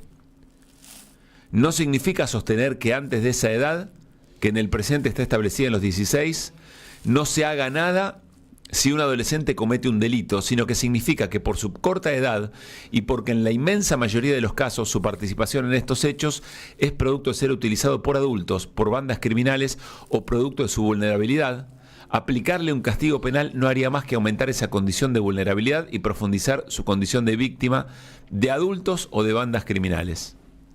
En nuestro país, la edad de punibilidad de 16 años fue establecida en el 54 por el gobierno peronista, bajada a los 14 en la dictadura con los 80 y elevada poco antes del regreso a la democracia en mayo del 83. Después dice, otro apunte, ¿qué dicen los organismos internacionales sobre bajar la edad de punibilidad? Y sostiene que esto va mucho más allá de lo recomendable en términos internacionales. Después dice, es mentira que haya un aumento de la criminalidad juvenil. Toma datos de la provincia de Buenos Aires y de la ciudad de Buenos Aires, todos oficiales, y lo que cuenta es que los datos son muy bajos, como para basarse en los datos y decir, bueno, la criminalidad de personas menores de edad aumentó tanto que hay que ir por ahí, que ese es el problema. Dice, las estadísticas no indican lo contrario. Y después habla en un cuarto punto de castigar a las víctimas. Pero me quedo puntualmente con la consideración de una decisión política sobre qué hacemos los adultos respecto de los pibes y las pibas que cometen algún tipo de acto de esta característica. ¿Los sometemos a la legislación penal o a otro tipo de acciones del Estado para entender que son víctimas, para entender que necesitan otro tipo de marco, otro tipo de protección para lo que sigue? No es no castigo lo que ocurre hoy. Tiene que ver con otro tipo de políticas para que no sigan siendo víctimas o para que no sigan siendo utilizados por los adultos para seguir cometiendo delitos en el futuro. Me parece una pregunta sustancial. Y la otra pregunta, ¿cuánto tiempo o qué calidad de debates tendremos por delante para tratar de hacernos las preguntas correctas para saber si efectivamente hay que bajar a los 13 años la edad de punibilidad? o que se mantengan los 16 o canalizar los debates por otro lado? Me parece que esta es la pregunta clave. Porque la pregunta clave para entender por qué un tipo recién llegado a la política, haciendo propaganda con una motosierra, es presidente de la nación, es del mismo tipo. Hoy ocurrió algo también muy interesante. ¿Qué hora estamos? 5:24. Hoy ocurrió algo muy interesante que está vinculado a este tema. ¿Tenés a Dorni? Se lo pedimos a Germán sobre el final. Voy a decirles rápidamente qué ocurrió. Hay, no me acuerdo ni cómo se llama, un youtuber mileísta que fue a hacer entrevistas a la movilización que los partidos mayoritariamente de izquierda hicieron ayer frente al debate del Congreso. ¿Qué pasó? Bueno, lo querían fajar, lo querían agredir. ¿Por qué? Porque entendían que estaba yendo a provocar. ¿Qué ocurrió? Bueno, ahí empezó un debate sobre si primero es periodista o no es periodista. Mariano Pérez, gracias. Si es periodista o no es periodista. Se metió Fopea en el medio. Milei dijo que Fopea es una vergüenza. Algunos periodistas dijeron, bueno, es periodista, pero no se lo está defendiendo como corresponde. Otros dijeron, no es periodista y acá tenemos un acto de provocación. Después se remitieron a las veces que otros periodistas de distintos canales fueron a movilizaciones de la derecha, fueron agredidos y qué se hacía frente a ese tema. A mí me llama la atención lo equivocado que es el abordaje. Todo esto llegó a una conferencia de prensa. Hoy un colega de La Patriada le hizo una pregunta a Dorni sobre este tema y surgió esta respuesta de Dorni. Escuchen, por favor. Obviamente que es lastimoso, pero el periodismo, claramente, el periodismo de calle corre un riesgo que por supuesto no debería correr. Digamos, eso es una obviedad. Disculpame, no me refería a eso específicamente. Me refería a periodistas que son baleados por la fuerza de seguridad, a fotógrafos que le tiran una bala en el medio de la frente. Por lo tanto, para mí no tiene comparación lo que le pasa al periodismo en virtud de su trabajo.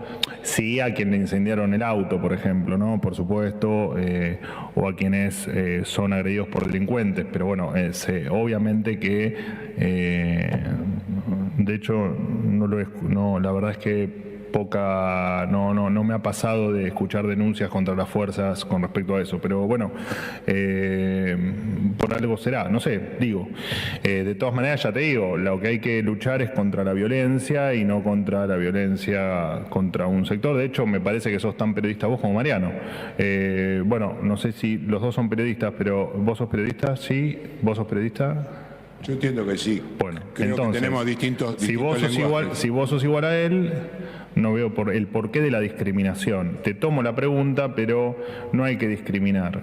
Me parece que haya sido agredido, e incluso creo que intentaron robarte el celular, al menos eso parece en el video. Es desagradable y lo que tendrías que hacer es repudiarlo de Mariano en vez de andar cuestionando otras cosas. Me parece a mí, es mi opinión, como es la tuya. De todas maneras, te repito, ver periodistas aspirando gas o en una situación de un enfrentamiento es lastimoso, por supuesto. Bueno, pronuncia la frase por algo será en algún momento el vocero presidencial, pero después dice, ¿quién es? ¿Vos sos periodista o no sos periodista? Un gobierno que además dice, bueno, hay que matricularse para profesionalizarse, después vuelve para atrás con mucha crítica de los colegas que trabajan en Casa Rosada por la limitación de la circulación. Más allá de todo esto, la pregunta era, ¿por qué el gobierno se plantea de esta manera y no dice nada de los periodistas que le pusieron un balazo de goma en la cabeza en la cobertura de la represión por parte de fuerzas de seguridad? Entonces le dice, pero en vez de solidarizar... Bueno, a mí me espanta lo fuera de eje que está la discusión, porque la discusión acá, por eso lo vinculo con la preocupación por los debates o la calidad de los debates con las que discutiremos eventualmente si un pibe o una piba de 13 tiene que ser juzgado por las leyes penales como las personas adultas, es que hay una pérdida de noción de los climas en los que se da todo esto. Uno tiene que preguntarse eventualmente quiénes son los responsables o cómo se han gestado los climas de violencia en los que se da que fajen a un periodista en una movilización, esté haciendo lo que esté haciendo, por qué el periodismo eventualmente en algún momento fue a una marcha y se suscitan este tipo de situaciones. La incorporación, ¿quién incorporó a la violencia como un elemento de la política en los últimos tiempos? No vayamos para atrás porque la respuesta es obvia. sobre eso. No casualmente son los mismos sectores. Pero en este tiempo que vivimos, ¿quién incorpora la violencia como un elemento para dirimir o para construir posiciones políticas? Esa es la pregunta. No si quién es periodista, quién no es periodista, si cuánta edad o qué edad para... No, es en el contexto de los debates que nos damos, debates atravesados por violencias de todo tipo, simbólicas, físicas, emocionalidades que nada tienen que ver con los mejores argumentos que podamos esgrimir para una cosa o por la otra. Este es el problema que creo en el que estamos y es la preocupación. Por algo el gobierno en este contexto, vuelvo a insistir con esto, ¿no? Y lo sesgado también, ¿no? De que cuando lastiman o agreden o hacen algo en contra de los de ellos, los propios, es el horror y hay que solidarizarse. Ahora el resto, que le vaya bien. Vuelvo al caso, no es periodista, pero digo, ni se inmutaron por el atentado, por el casi magnicidio de Cristina. Digo, hay una violencia que vale y otra que no. Tiene una postura muy particular. Por eso digo, el problema es la violencia en la que estamos. Sí. Ese sesgo también es parte de la violencia que se va construyendo, o con esos sesgos se fueron construyendo esa violencia. Bueno, todas situaciones que a mí, en realidad, más que los hechos puntuales que vuelven y se reiteran una y otra vez, como lo contaba Claudia Cesaroni, Patricia Bullrich insistiendo 5 años después, pero bajándole dos números a la edad de punibilidad, me preocupa en qué momento de la sociedad, en qué momento de cómo discutimos nuestras ideas caen esas propuestas. El sistema, Pablo, vuelve a ser... Claudia ha sido clarísima en sus publicaciones, en sus libros, respecto de que es el eslabón más débil, ¿no? Un adolescente que termina siendo parte de una estructura delictiva, que termina delinquiendo, es el eslabón más débil de una situación de violencia. Y recuerdo que menciona el tema del neoliberalismo. Son hijos del neoliberalismo. Digo, es la política, que expulsa y que termina generando estas situaciones de violencia también. Y que son revictimizados cuando después el sistema termina vituperándolos en las cárceles también a los chicos. 5:30. Deja tu mensaje en nuestra línea de oyentes de WhatsApp. 11 3200.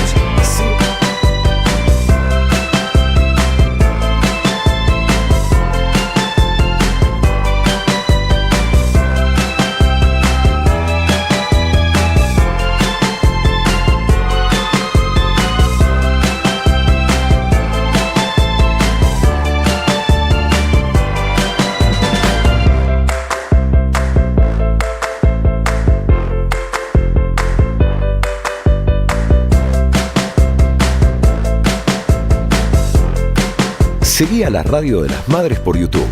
Activá las notificaciones, dale like y suscríbete a nuestro canal. Somos Radio AM530. Construimos comunidad. Buscamos la verdad siempre.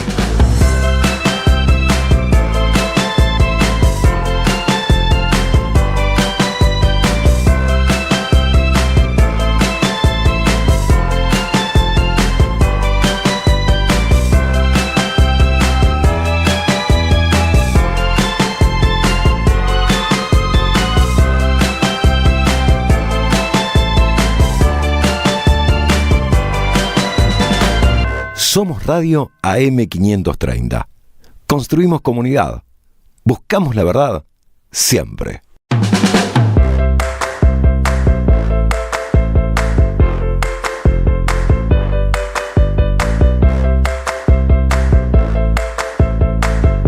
Seguí a la Radio de las Madres por YouTube. Activá las notificaciones, dale like y suscríbete a nuestro canal. Somos Radio AM530. Construimos comunidad. Buscamos la verdad siempre.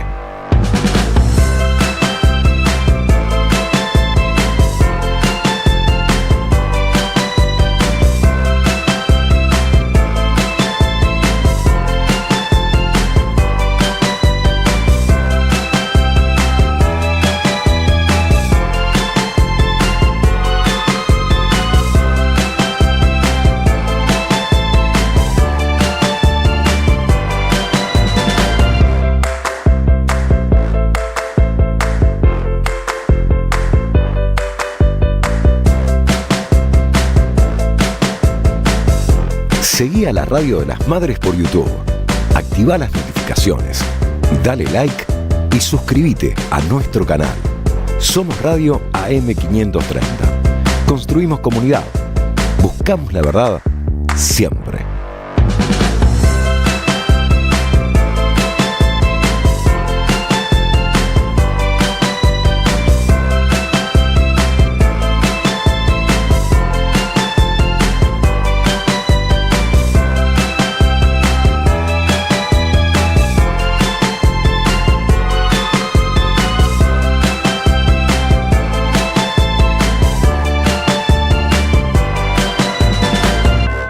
Somos Radio AM530.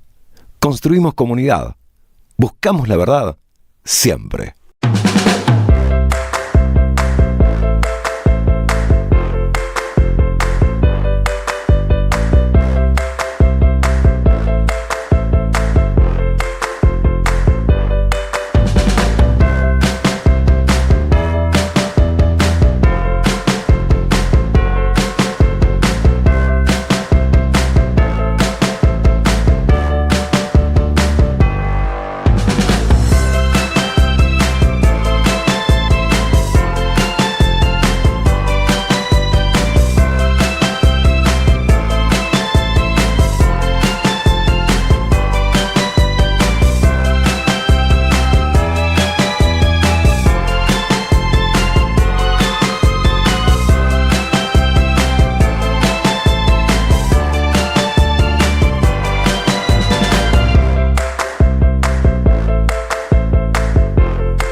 Seguí a la Radio de las Madres por YouTube, activá las notificaciones, dale like y suscríbete a nuestro canal. Somos Radio AM530. Construimos comunidad. Buscamos la verdad siempre.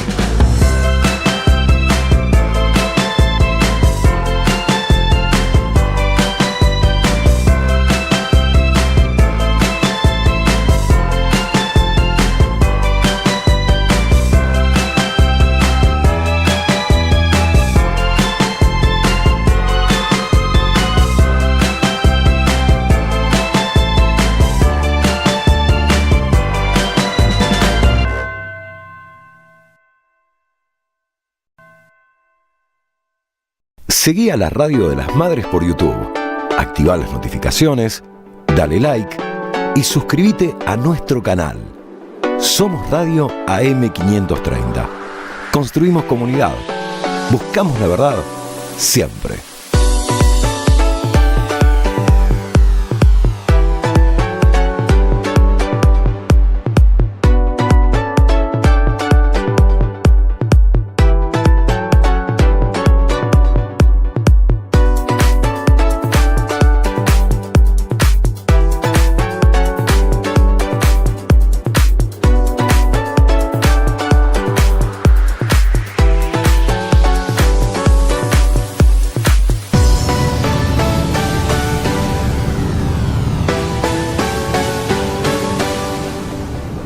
Somos Radio AM530.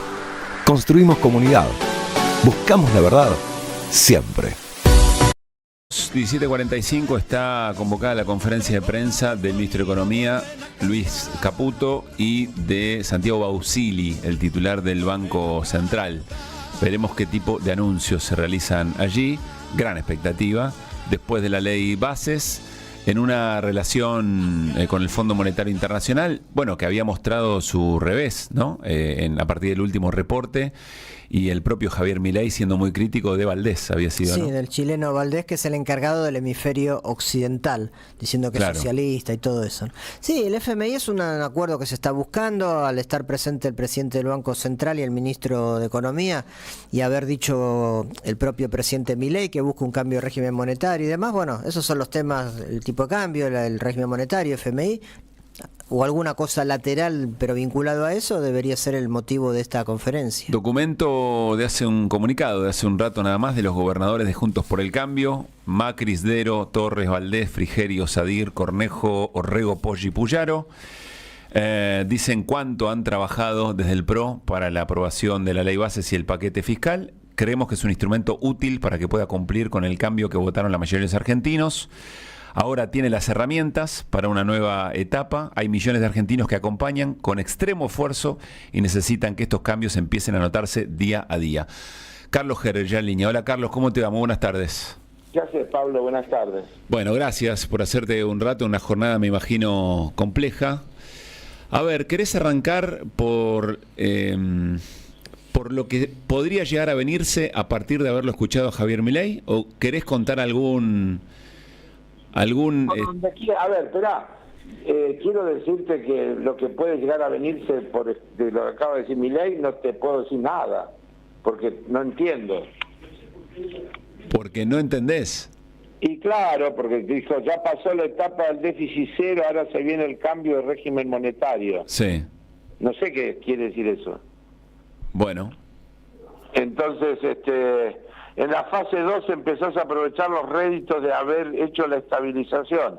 Eso va a significar un nivel de actividad recuperándose, una mejora del empleo, una mejora de salario, de jubilaciones, tasa de interés más baja, la existencia de crédito y un proceso de inversión donde el RIGI juega un rol fundamental para poder conseguir las inversiones.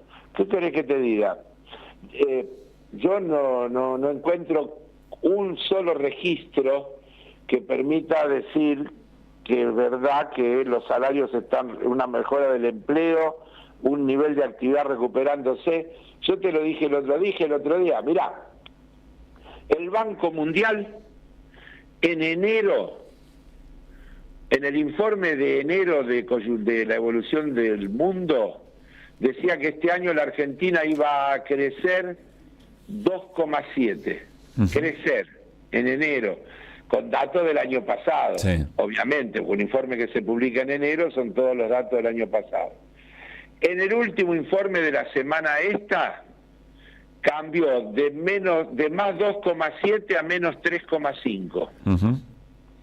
El Fondo Monetario, en la séptima revisión, decía que este año íbamos a caer 2,75. En la octava, la de esta semana, dice 3,5 que vamos a caer. Aclaro que 3,5 es amortiguado con el crecimiento de la cosecha, del rendimiento de la actividad agropecuaria, porque si desagregás la actividad agropecuaria, lo que el fondo está diciendo es que la caída de del Producto Bruto es de 5,7 para este año. Desde luego también nos dice que el año que viene va a crecer un montón, pero siempre es el segundo semestre, ¿eh? Claro. Y a la luz al final del túnel y lo peor ya pasó, etcétera, etcétera, etcétera. Ahora, de verdad yo no veo ningún dato, ninguno, que me permita decir que lo que dijo el presidente, que acabo de leer, sí, nivel de actividad recuperándose, mejora del empleo, mejora de salario, de jubilaciones, etcétera, se corresponda con la realidad. En todo caso, es una hermosa expresión de deseo. A ver, vuelve a insistir el presidente con lo que el salario vale en dólares y que lo que las jubilaciones valen en dólares. Lo que hablamos un montón de veces, creo que puedo resumirlo, es lo que vale lo que puedes comprar con eso, más allá de ese indicador. El cambio de precios relativos, porque vos te imaginás para un jubilado que vos le digas que gana más en dólares, pero resulta que no puede pagar la luz o no puede comprar comida. ¿De qué le sirve ganar más en dólares? En todo caso, lo que está indicando que hay atraso cambiario. Claro. Nada más. Está indicando atraso cambiario, le está dando razón a los que le piden devaluación. Y ahí estás en el otro problema de la frazada corta, porque el país está demandando dólares que necesita para atender las obligaciones y los que le tienen que proveer los dólares le dicen que a este tipo de cambio no le liquidan, y si hacen una liquidación, una devaluación, eso se va a precio. Por eso creo que la devaluación encubierta que plantean es esa reducción del impuesto país. Porque si a ver, explícanos eso, ¿cómo funcionaría eso? Claro. Cuando subió este gobierno, subió el impuesto país, que pagan los exportadores y los importadores, pero en este caso hablemos de los exportadores. Sí. Los exportadores tienen que pagar un impuesto que hoy es del 17,5. Sí. Están diciendo que van a volver al nivel que estaba cuando asumieron, es decir, le van a sacar 10 puntos de impuesto país. Al sacarle esos 10 puntos, el tipo de cambio efectivo que tiene sube, sin necesidad de devaluar, como sube cuando le permiten liquidar un porcentaje en el mercado, en el paralelo, con líquido, el llamado blend. Exacto, es lo mismo. No sé si está claro, pero si no lo vuelvo a explicar. No, está claro. Vos lo que decís es, más que una devaluación tradicional, lo que se puede llegar a anunciar son ese tipo de modificaciones que serían devaluaciones encubiertas. Y de esta manera uno intuye congraciarse con el fondo. Yo no puedo asegurar que además no haya una devaluación. Porque si no, yo estoy diciendo que el gobierno está tratando de no hacer una devaluación del tipo de cambio oficial, porque ya tiene la experiencia, porque después va a tener que volver a explicar que el 54% de los precios mayoristas multiplicado y anualizado, ¿cuánto le da? Sí.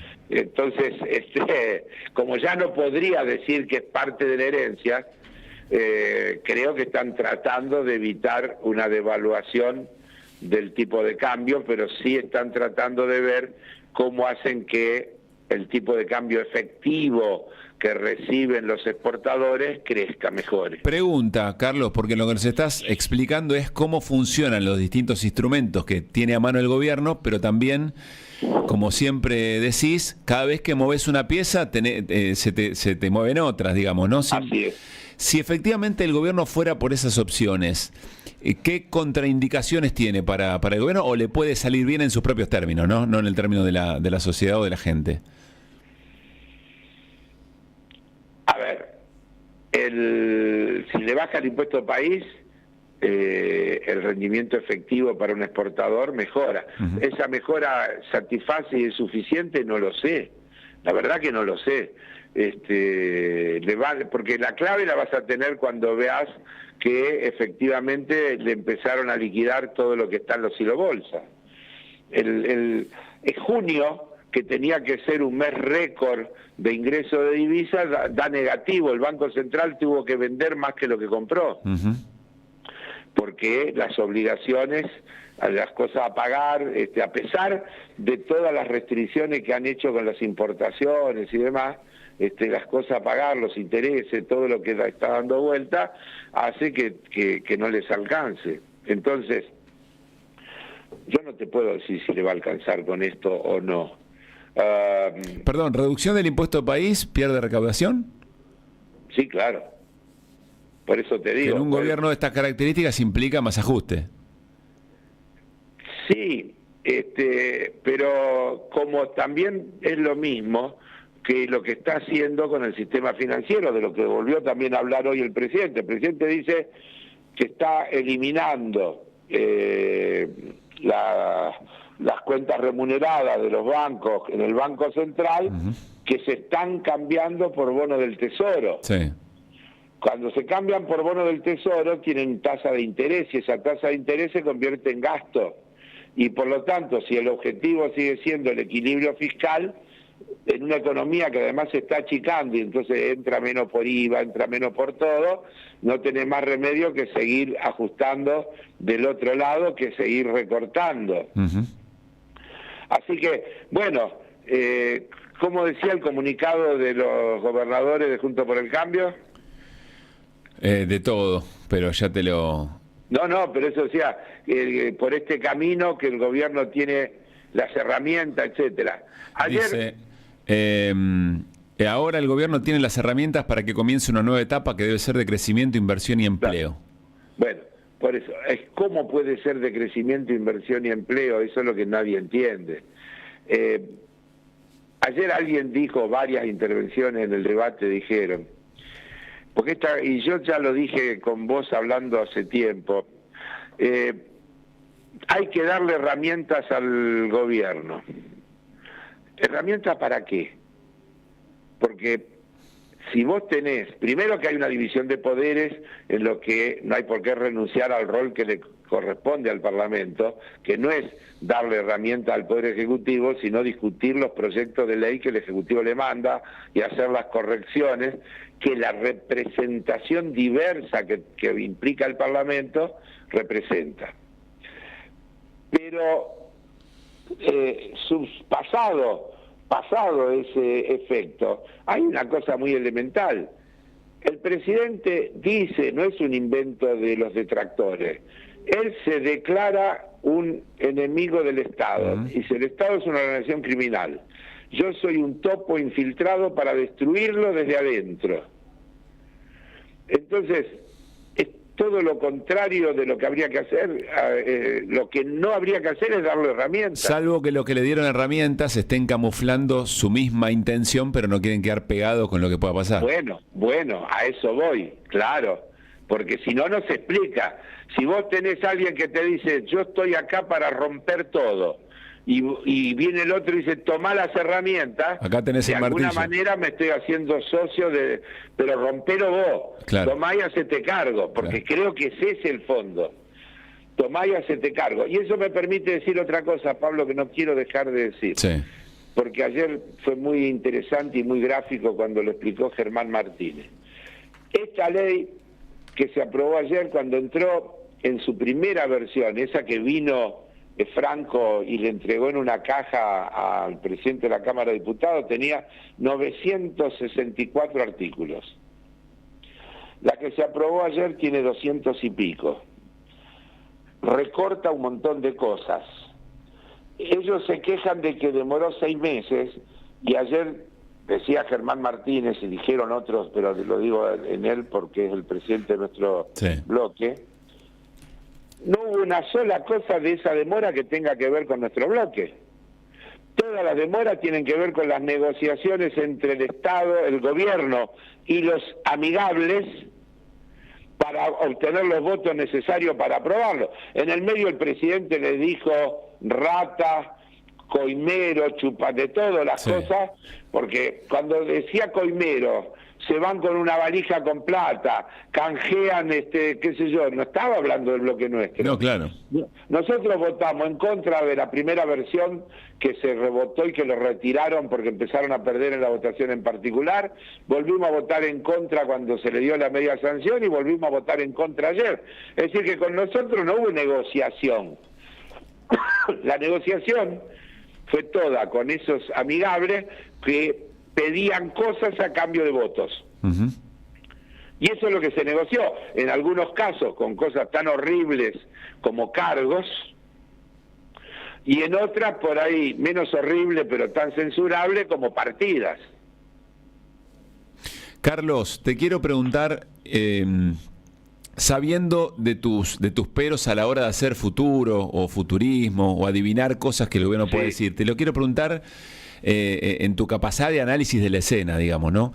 Sí. Yo lo escuché envalentonado hoy al presidente, veremos qué tipo de anuncios hace ahora el ministro de Economía, pero vos ves un gobierno que va a aprovechar muy pronto el anuncio de que Sturzenegger algún cargo tendrá como ministro el viernes, y esa ley hojarasca que parece que será una ley, otra vez la misma fórmula, una ley que incluya 100 leyes, según dijo el propio Milei.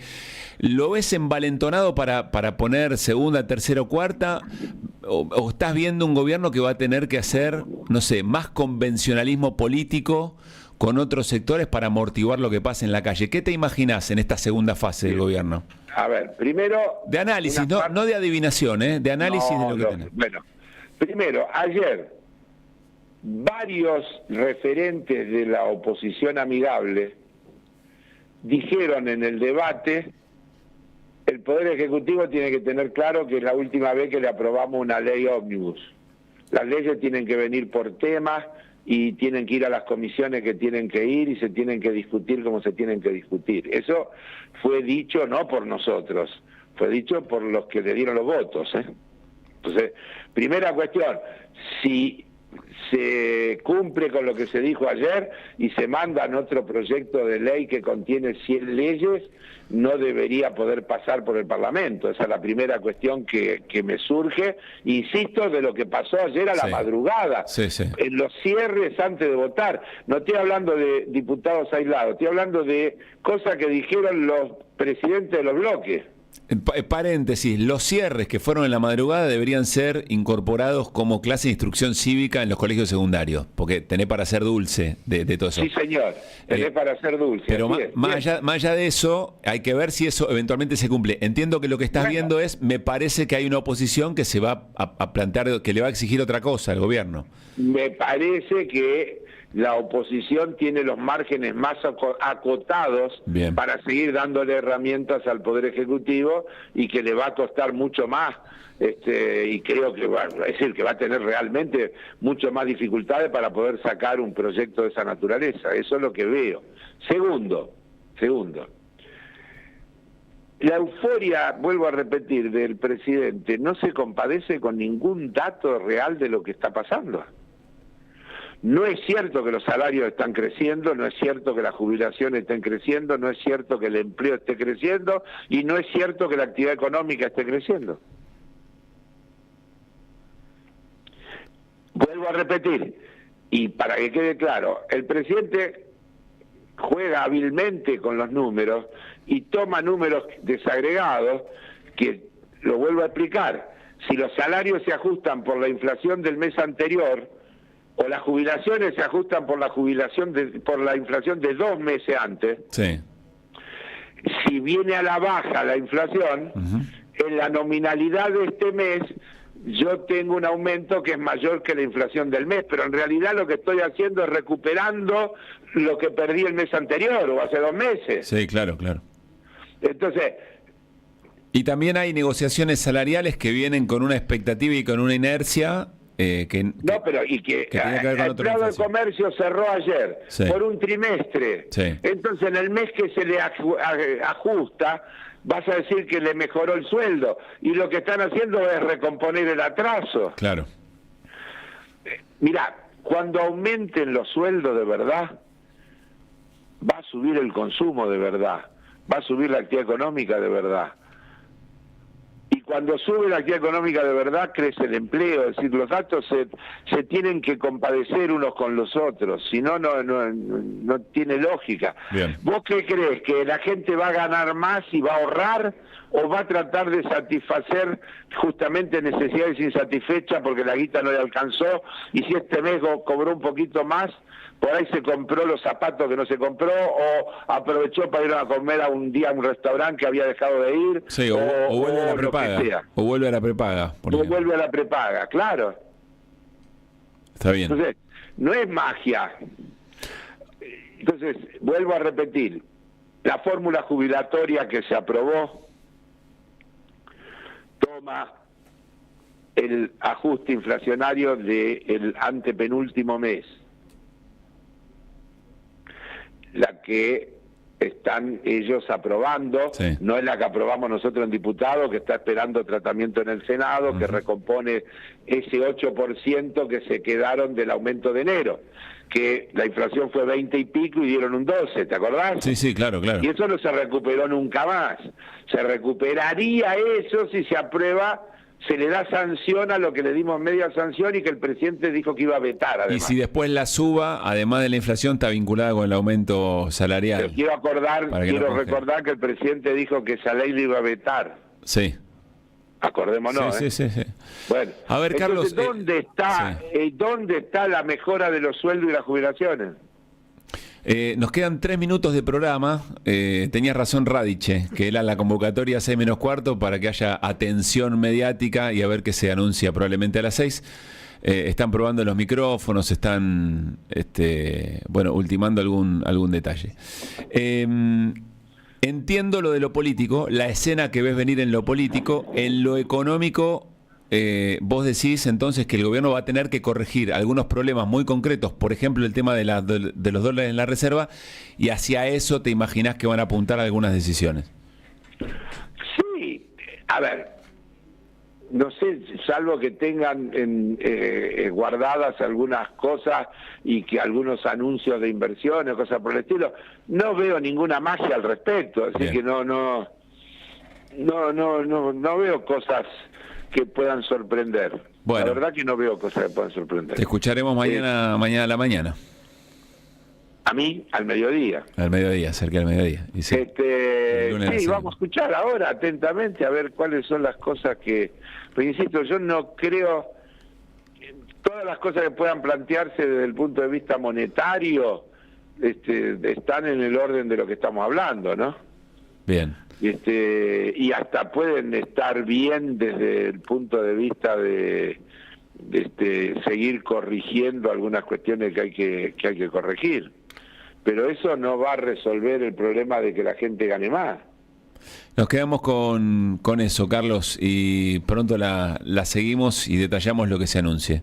Chau. Buen fin de semana. Chau, chau. Carlos Heller, sobre el final del programa nos quedan 2 minutos. Están probando micrófonos en la conferencia. El blanco de las cámaras, ¿no? Sí, el técnico histórico del lugar, sí, recibiendo ahí y ofreciendo el blanco para corregir la iluminación. Claro, para que no salga azul. Exactamente, de las cámaras. Bueno, nos estamos yendo, muy interesante lo que nos planteó Carlos. Me parece que nos da herramientas eventualmente para escuchar lo que se diga y tratar. Y sobre todo, me parece que hay que machacar mucho en entender esto que decía sobre los aumentos de los salarios y la jubilación. Dice, el día que os suba de verdad el salario, vas a tener un aumento del consumo y vas a tener un aumento del empleo.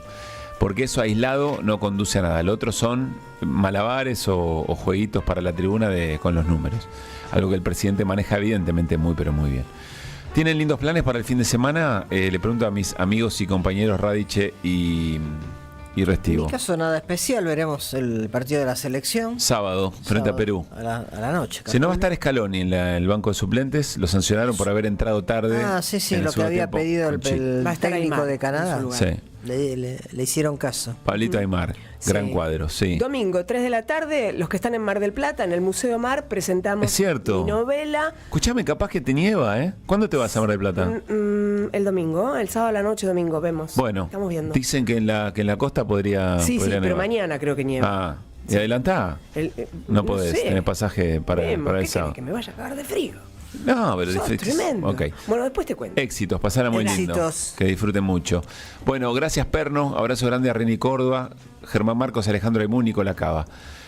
Y nuestro querido Luispa, el lunes estaremos todos y todas a las 4 de la tarde. Quédense, Andrea Recupero, le toca la conferencia de prensa del ministro de Economía. Quédense en la 530, mejor contexto y lectura de lo que se diga en la conferencia no van a encontrar. Pasen bien, chau chau.